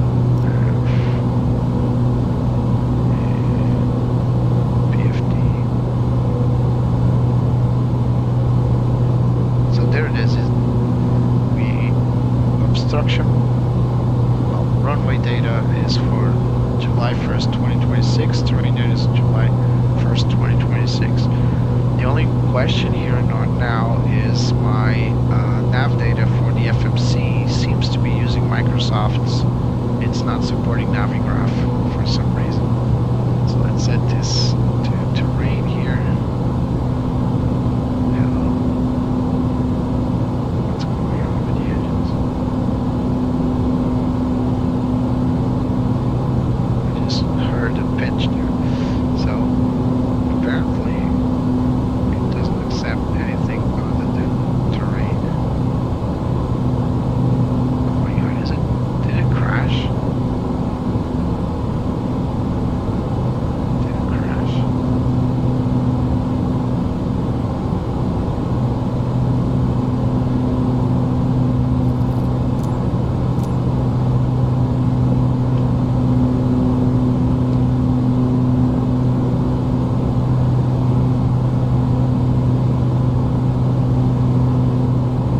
Nothing's moving.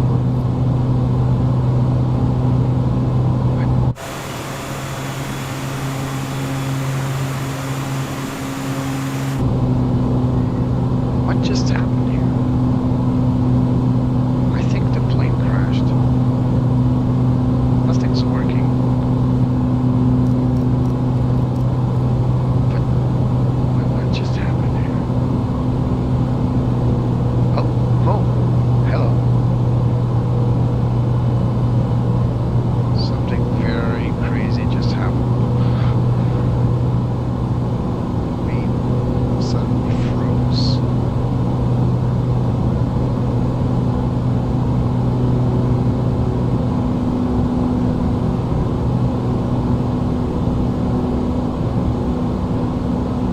And now we're accelerating.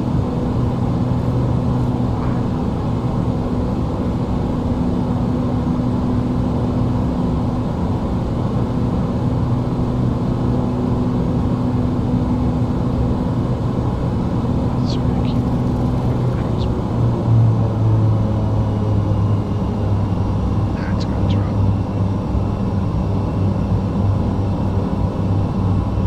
It's gonna drop. So let's carry on and take off trusting it.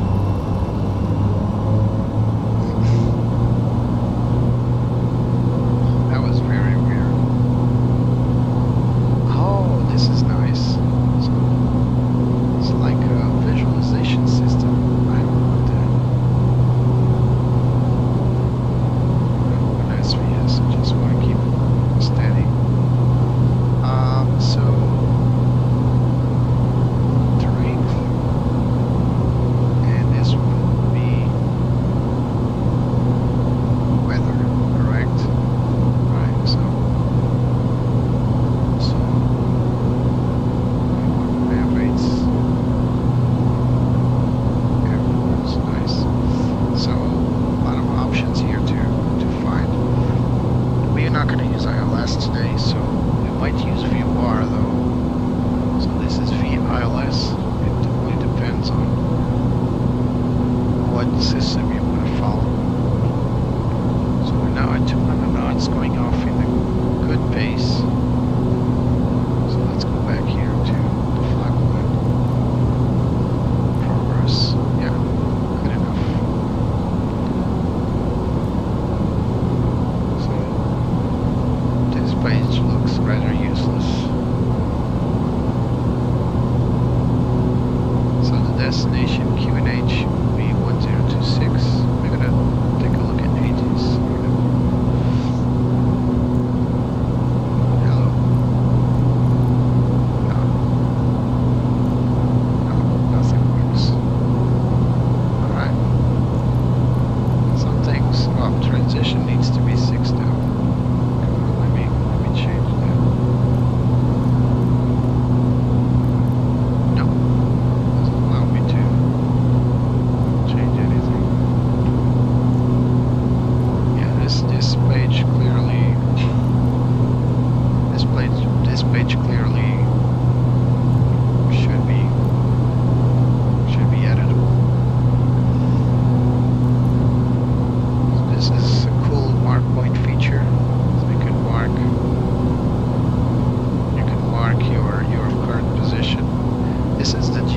0.06 accuracy. It's actually 0.06, which isn't bad for the altitude we're at.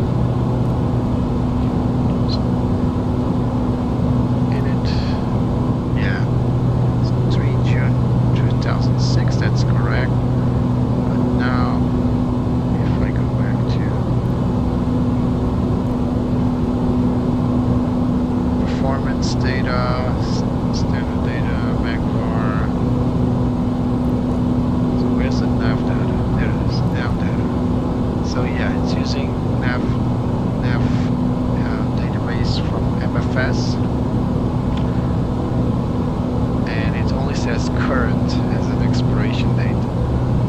The co-route data is of 2022 and the pilot data is of 2022. So it doesn't help me to know it's current. I just wanted to know the date. The plane didn't crash. It definitely froze for a second there. I didn't touch anything other than trying to get the terrain data depicted, which I managed to do. But yeah, looked really weird. So let's go back and set up the ND here. We can leave the engine dust data there. And let's put the radios here for our dear friend Nancy.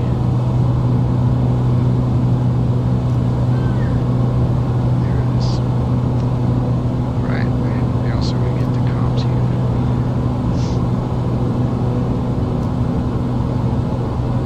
Right.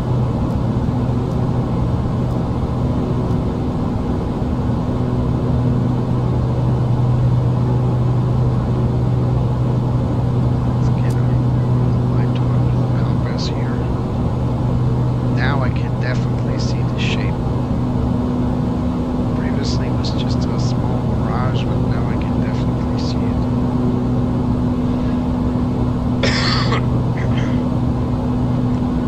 We're doing a good speed now, 205 knots, means 5 knot tailwind.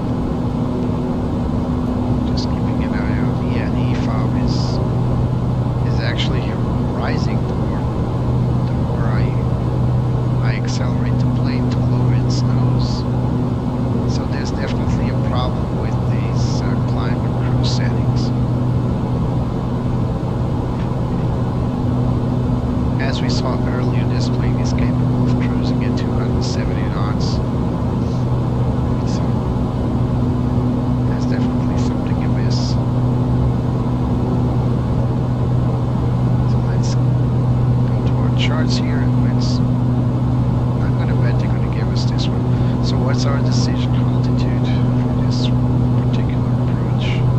We should be at MA 566.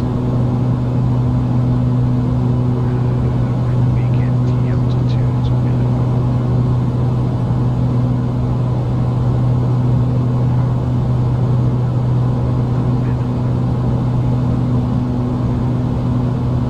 So the minimum here for the Zulu approach, whatever. So, oh,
descend all the way to Gil de Rosario.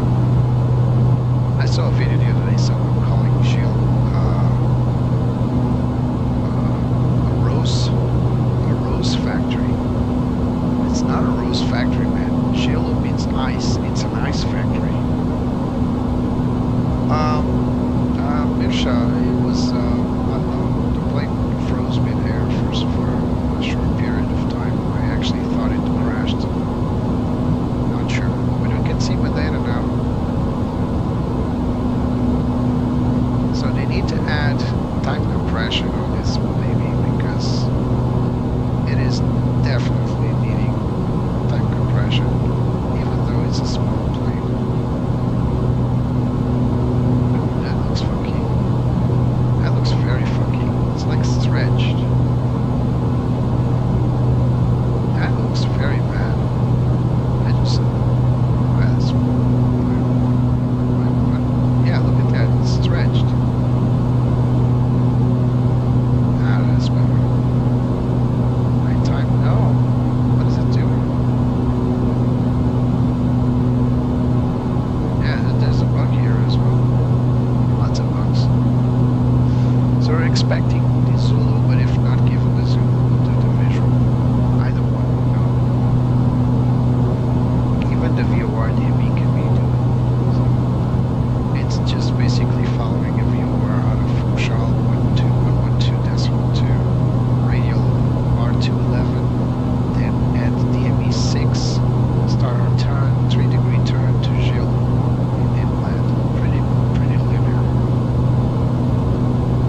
Landing in Madeira is not easy. I think it froze again. It did exactly the same noise last time.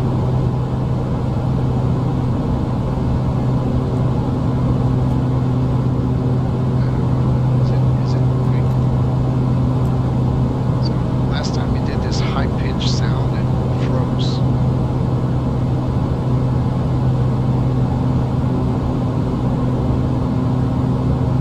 Looks fine now.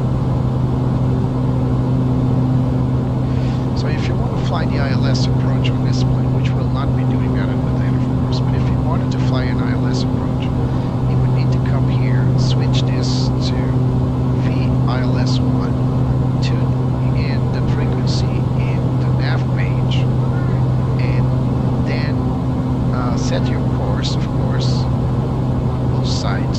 Remember that. Also select on this side, you need to select them both, and then pray the plane will guide you towards it.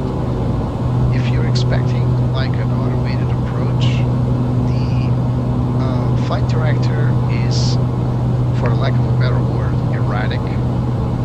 It will go from left and right, crazy turns.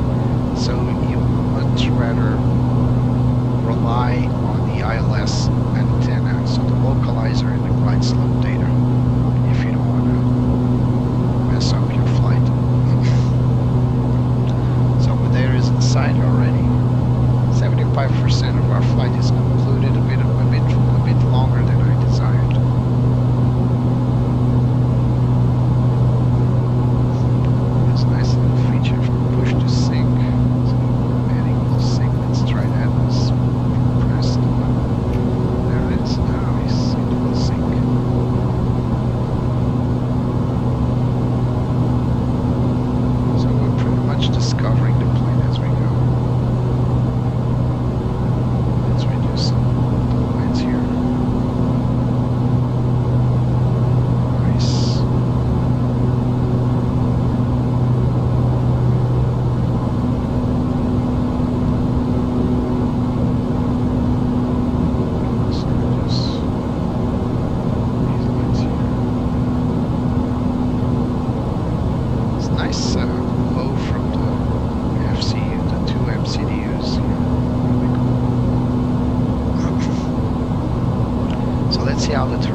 its weather radar, but there's no weather up there. This also has a GPWS flap override, just like modern days Airbus. You can just override the flap mode, but it usually is in normal mode.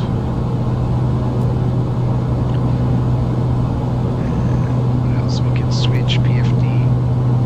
So if in case this display fails, we can cycle between PFD and ND, PFD, or MFD. We also change the source for attitude, ADC. Audio 1 selection is not functional. So at night the overhead illuminates quite well, but it wasn't doing that. So let's reduce the floodlight a bit. Oh, there it goes again. Some high pitch.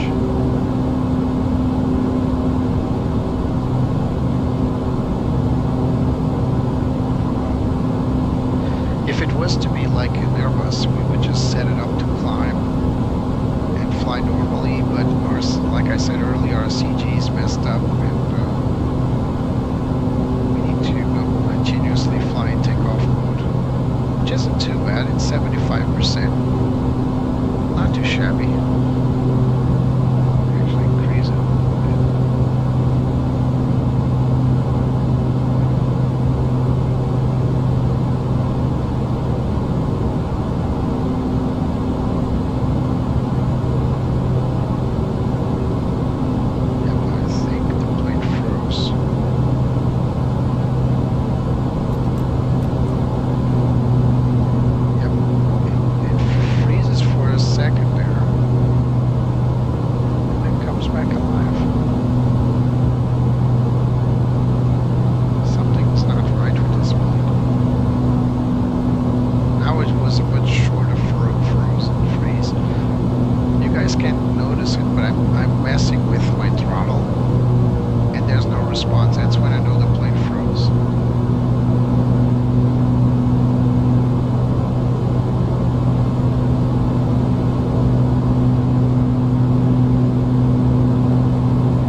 Take ETA as for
point for descent. So we're coming in hot. We'll be given our approach clearance in a moment. Yeah, this baby can go. We have a tailwind now, 6 knots. It's helping us.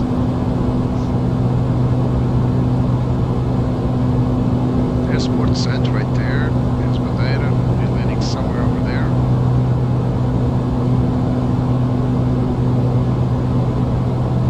So I'm just gonna reduce the brightness here. Foxtrot, clear Draken 1 puppy arrival, runway 05. Yep, that's the one we got. Clear Draken 1 Papa arrival, runway 05, FedEx 72 Foxtrot. Okay, so we're getting places.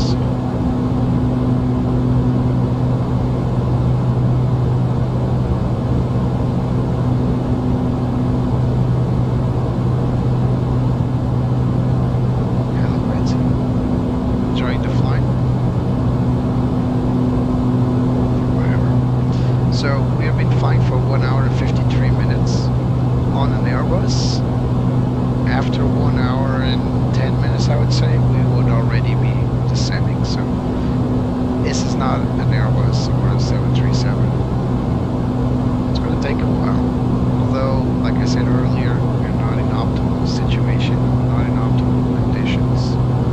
There are some things here that are not working as they should. Our CG is messed up. And we have a lot of issues with some of the systems and logics here.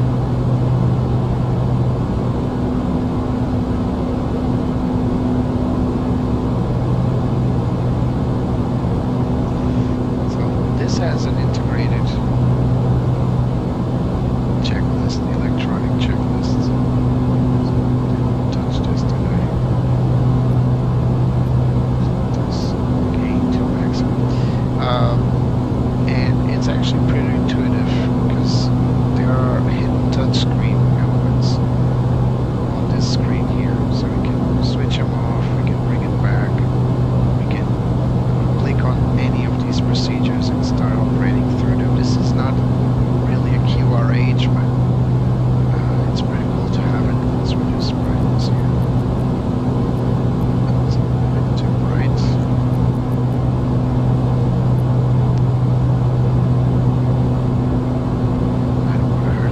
I don't want to hurt Betsy's eyes.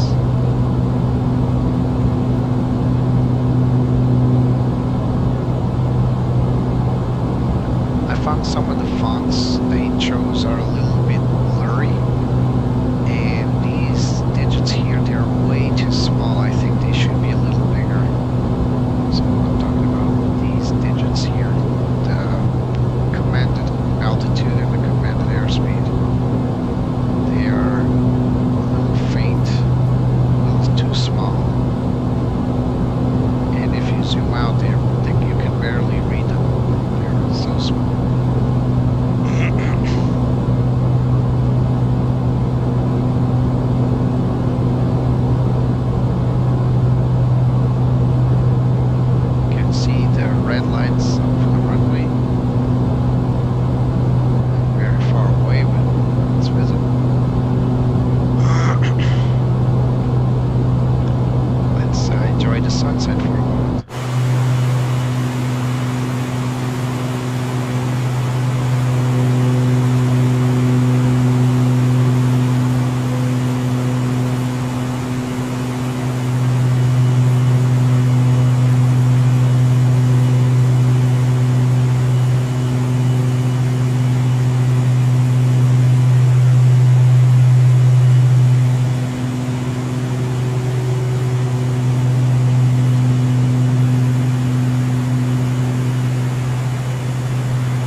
project is above 10,000 feet complete. So let's descend a little faster now.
Madeira, yes.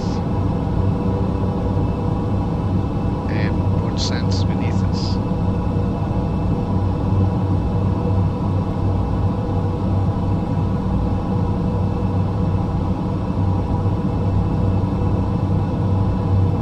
You know, I'm going to be very surprised if I can nail this landing perfectly. Because after the disastrous engine startup, after the disastrous departure, that will be like a cherry on top of cake. Because it's not been a fun flight at all with this high level, high pitch, and this low speeds, these low speeds. I really wish it can be a nice landing.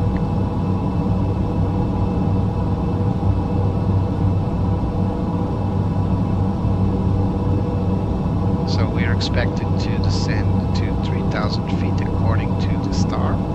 So that means that we need to follow constraints, and we have them right here. If you want to zoom into these very tiny fonts they're using here. So at MA534 we have to be above 4,000. At Pilim we have to be above 3,000. Then we start reducing our speed to 210 knots. FedEx 72 Foxtrot, contact Madeira approach 119.605. Contact Madeira approach 119.605. As for our FedEx destination. 72 Foxtrot. Come down here. Madeira departure. FedEx 72 Foxtrot, passing flight level 120, descending to 3,000 feet with information, Victor. We're expected to follow the RNAV Zulu. FedEx 72 Foxtrot, And there it Madeira is, approach RNAV Zulu. QNH1024, expect the RNAV Zulu approach runway 05. Nice. So QNH1024, expect the RNAV Zulu approach runway 05. FedEx 1024 as 72 Foxtrot. as expected.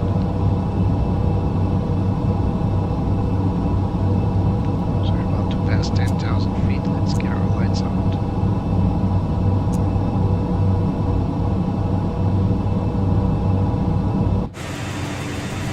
That's a beautiful way to illuminate it in the night. There's our valley. I hope I remember to bring this camera when we lower the gear. And our beautiful tail camera.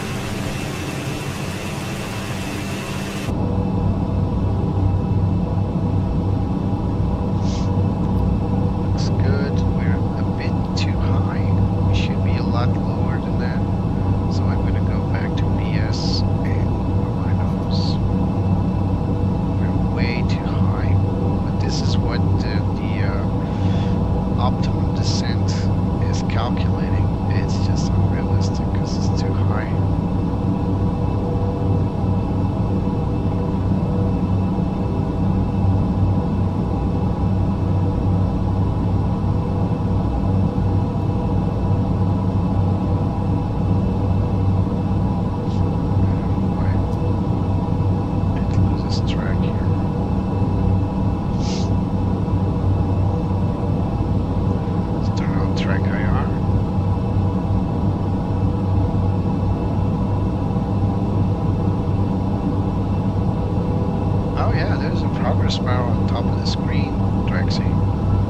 there for a while.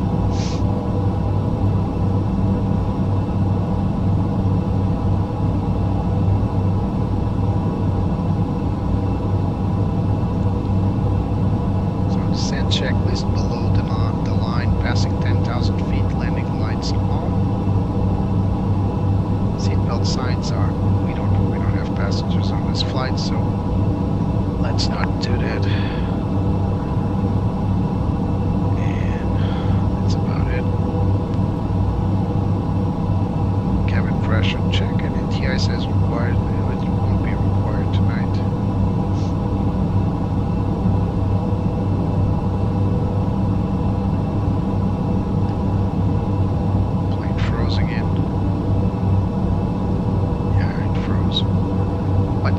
What the heck is this?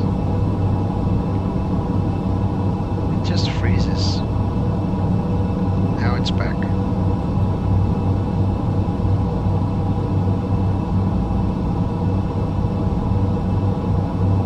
And now comes the question, to whom should we report this?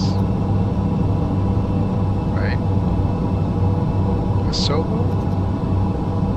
Microsoft? Who's going to care enough to fix it?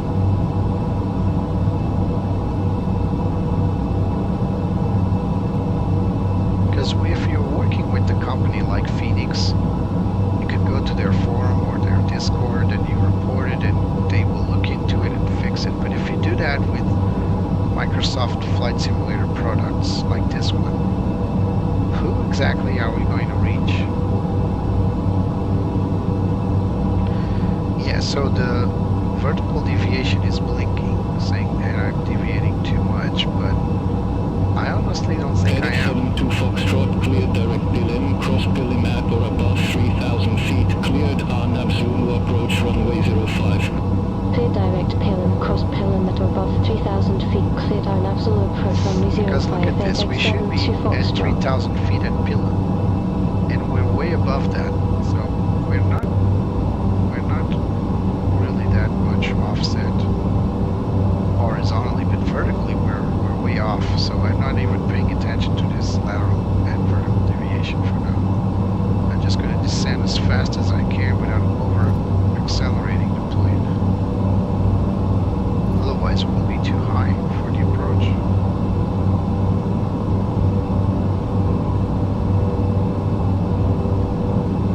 Look at that, it's predicting that we'll reach 3,000 feet here.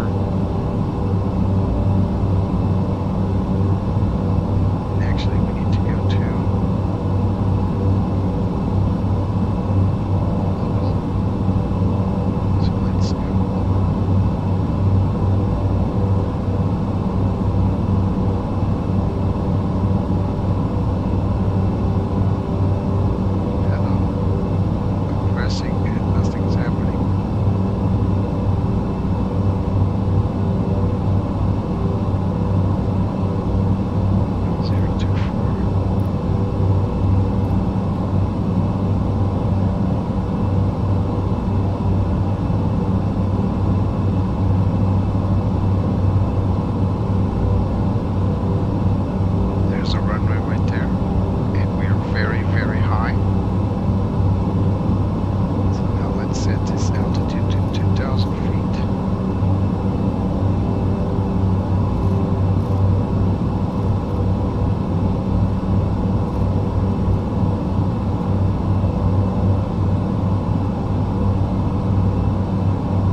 down.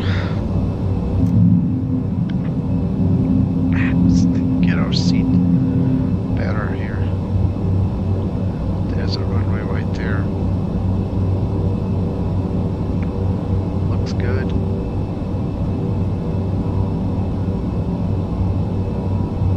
A little above vertical deviation.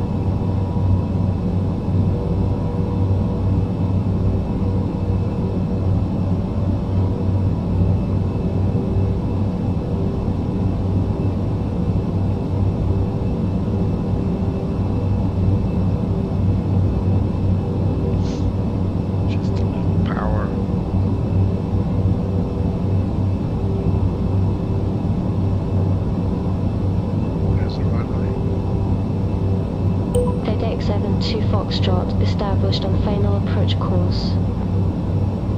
FedEx 72 Foxtrot, roger. That's not the correct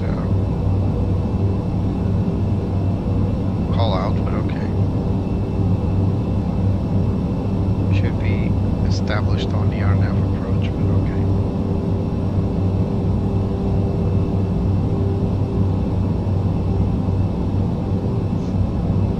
Plane's struggling a little bit to keep up with VNAV, but okay. And as you can see, this plane is not capable of conducting an R&P, so we don't have any curves depicted. So theoretically, we should be able to perform the R&P.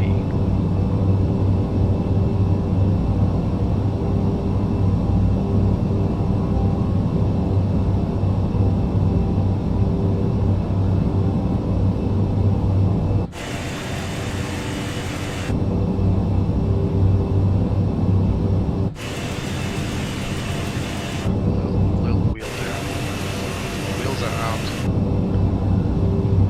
Almost on the turning point.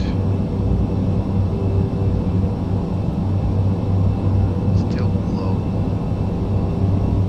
vertical deviation here.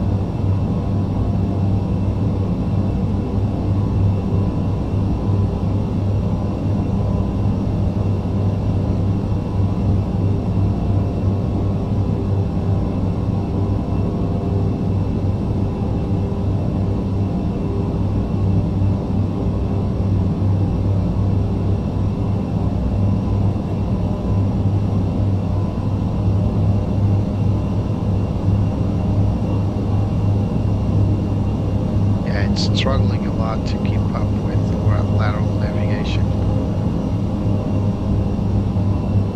Vertical, I mean, right. If that's the case, we'll just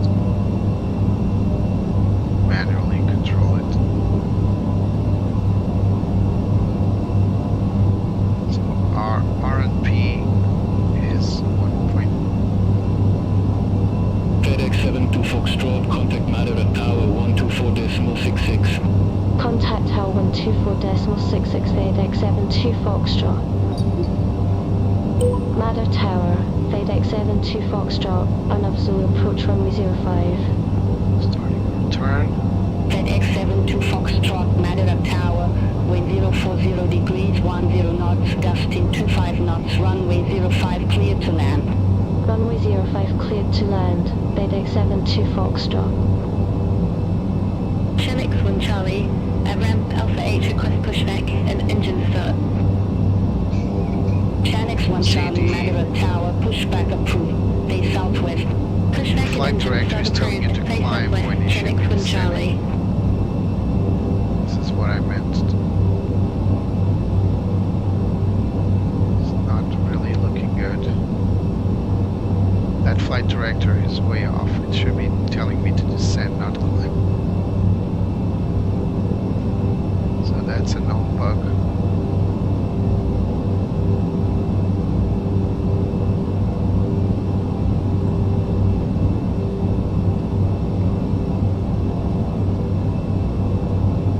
Just keep on turning.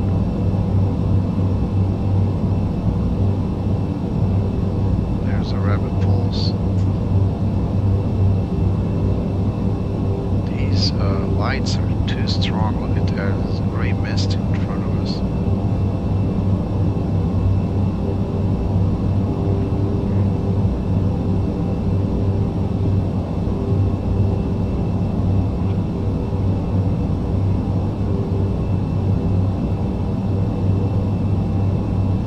flight director is just not helping us. I usually say flight director is your friend, but not today. I need to turn this off because I can't see zip.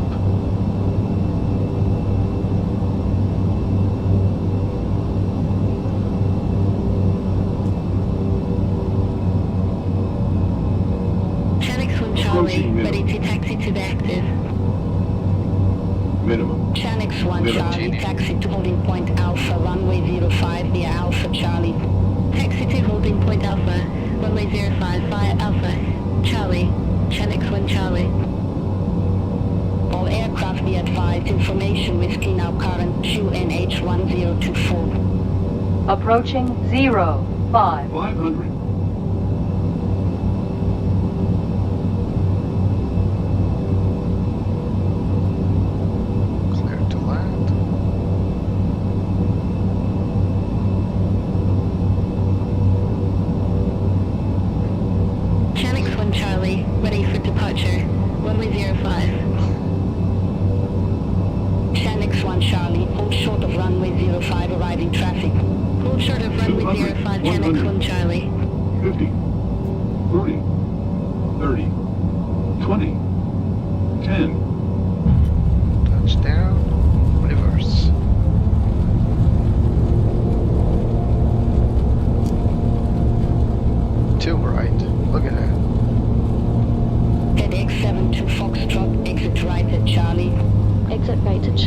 FedEx 72 Foxtrot. Too bright. This light is not good. In fact, I'm keeping it off.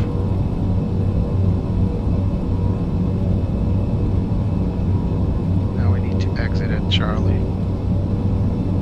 Welcome to Madeira.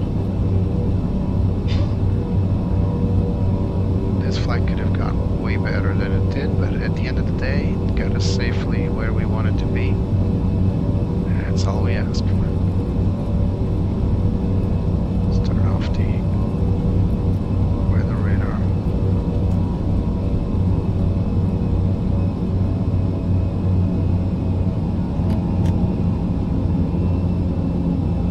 Flaps up.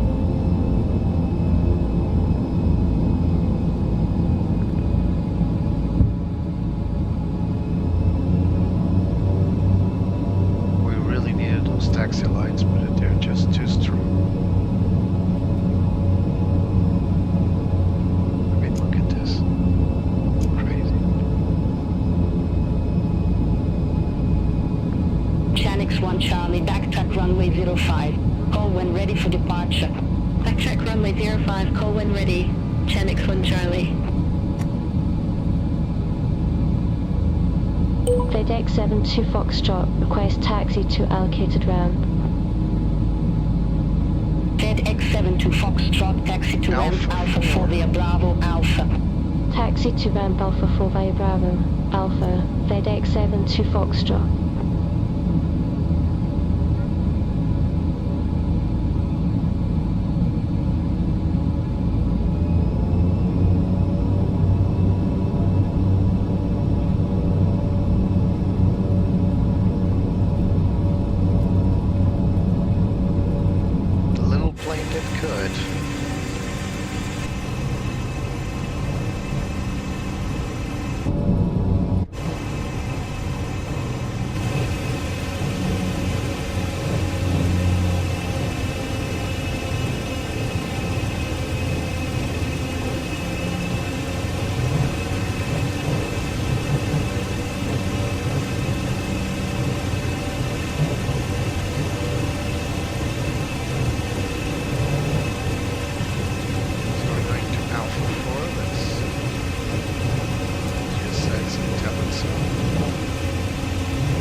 Many issues with this plane.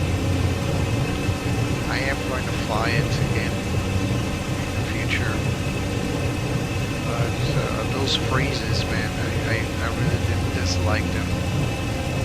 I'm not sure I'm gonna fly it anytime soon. Hey, at least... One Charlie, ready for departure. Runway 05. At least this was a free update from the 2020 version, right? 9 knots, runway At 05 least I cleared didn't for have takeoff. to pay for Runway it. 05 cleared for takeoff. Chenix 1 Charlie. I already had it from the 2020 version.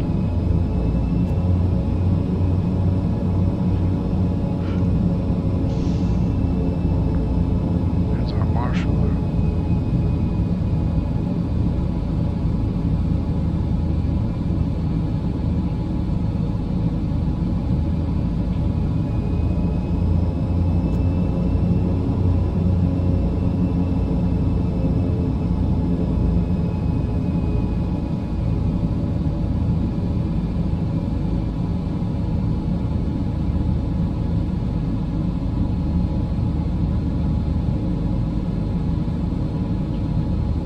Chenix 1 Charlie, contact Madeira departure 119.605. Contact Madeira departure 119.605, Chenix 1 Charlie.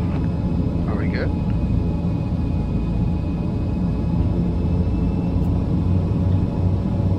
Alright, here we go. Parking brake set. We just need to get our world famous ground power chokes on.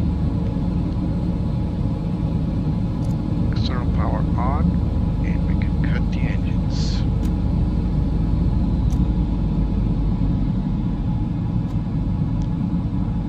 Let's get our little light here.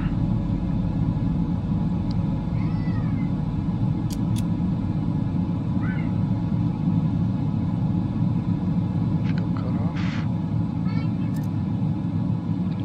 Alright. So beacon off. Let's keep the, oh, this one should be off, and this one, all of these off. Alright, let's call GSX deboard. Boarding requested. So, after landing checklist, flaps are up, gust lock set, TCAS set off.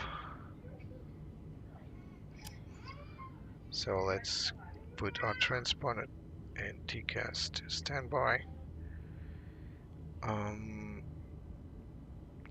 Weather radar is already on standby. Landing lights are off, strobe lights are off, probe heat off.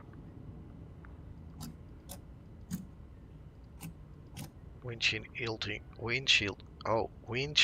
heating off. Anti-ice is already off. Trim is reset. Condition lever, feather, and then off. It's done. Trim, wing lights off.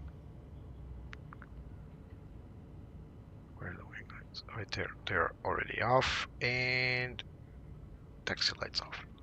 So parking checklist complete. Welcome to Madeira. Let's go outside. Lots of packages. Oh, it's already been unloaded. Or is it?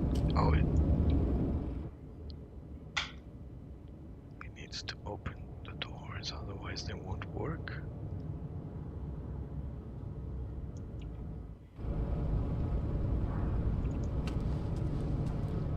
So welcome to why are they loading stuff? I asked deboarding. Oh. Deboarding requested. Wrong button. Well, anyway. It is what it is. Welcome to Madeira. This has been quite a pleasant flight from Faro, if it wasn't for the very slow climb rates. Many little bugs, many little things happening, but yeah, at least we landed safely and we got here in one piece. I can predict I'm going to fly the ATR quite often, but I'm going to give it a little rest. I'm going to try to report these bugs we found today. There are many bugs, many little things, many things they need to tweak, they need to fix. But yeah, guys, thank you so much for being with me, for being faithful followers and following me, so I have to thank Andrew, of course, Mirsha, Drexy for being in the stream with us today. Guys, there's a little small survey. Should I fly business jets? Not just commercial jets. Should I really fly business jets as well? There's a big fad right now for business jets, and I don't know. You tell me, would you like to see that? I like business jets. I like flying them. I just don't know if there's an audience for that, to be honest. I think a lot of people like to see the big airliners and like the Airbuses and Boeings, and even the ATR has a little charm to it. But what about business jets? Can we really enjoy business jets as much as we enjoy the others commercial airliners? Let me know. If you do like it, maybe I have at least one jet. I'm thinking about just one jet at least, business jet, and I'll look into it. So now the next flight will be out of Madeira. I would really like to take the ATR again out of Madeira, but I don't know. Today's flight wasn't reassuring enough to make me fly out of Madeira with it. I think the bugs will hinder our flight, but I'll let you know, because I'm going to test the flight first. I'm not going to do it like the A300 where I had this crash, WASM crash. So guys, thank you so much for coming. Remember, if you liked what you saw, leave a like, subscribe. There's a link in the description for the Buy Me a Coffee page. Every money invested by you guys, it's reinvested in new add-ons in the future, just like that business jet I have in mind. This particular aircraft was not purchased. I had it for Microsoft 2020, and so once they updated, I just wanted it to fly here in 2024, and here it is. So I didn't actually buy it, but the next planes, future planes, of course, they need to be purchased. This channel is not profitable, so anything you can do to help will be much appreciated. So until the next time, out of Madeira, probably to Canarias if everything goes well. Probably on the ATR. We'll see if they can at least fix some of the items that I saw to make this flight a little more enjoyable. But yeah, we'll see. I don't know, guys. Let me know what you think. This is definitely not up to par, was it? I had better flights, at least. See you next time. Thank you so much for coming. Bye-bye. I love to fly up in the sky. Through the clouds I reach so high. Climbing up to touch the light. Adventure calls me day and night. The wind, it sings a melody, guiding where I long to be. I'll spread my wings and chase the sun. No limits when the dream's begun. The world below fades out of sight as I soar into the light.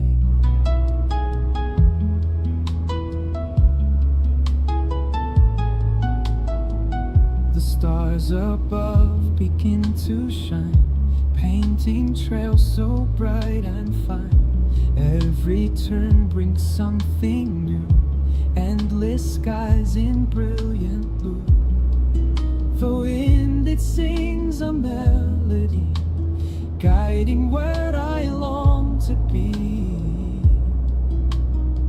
I'll spread my wings and chase the sun. No limits when the dream's begun. The world below fades out of sight as I soar into the light.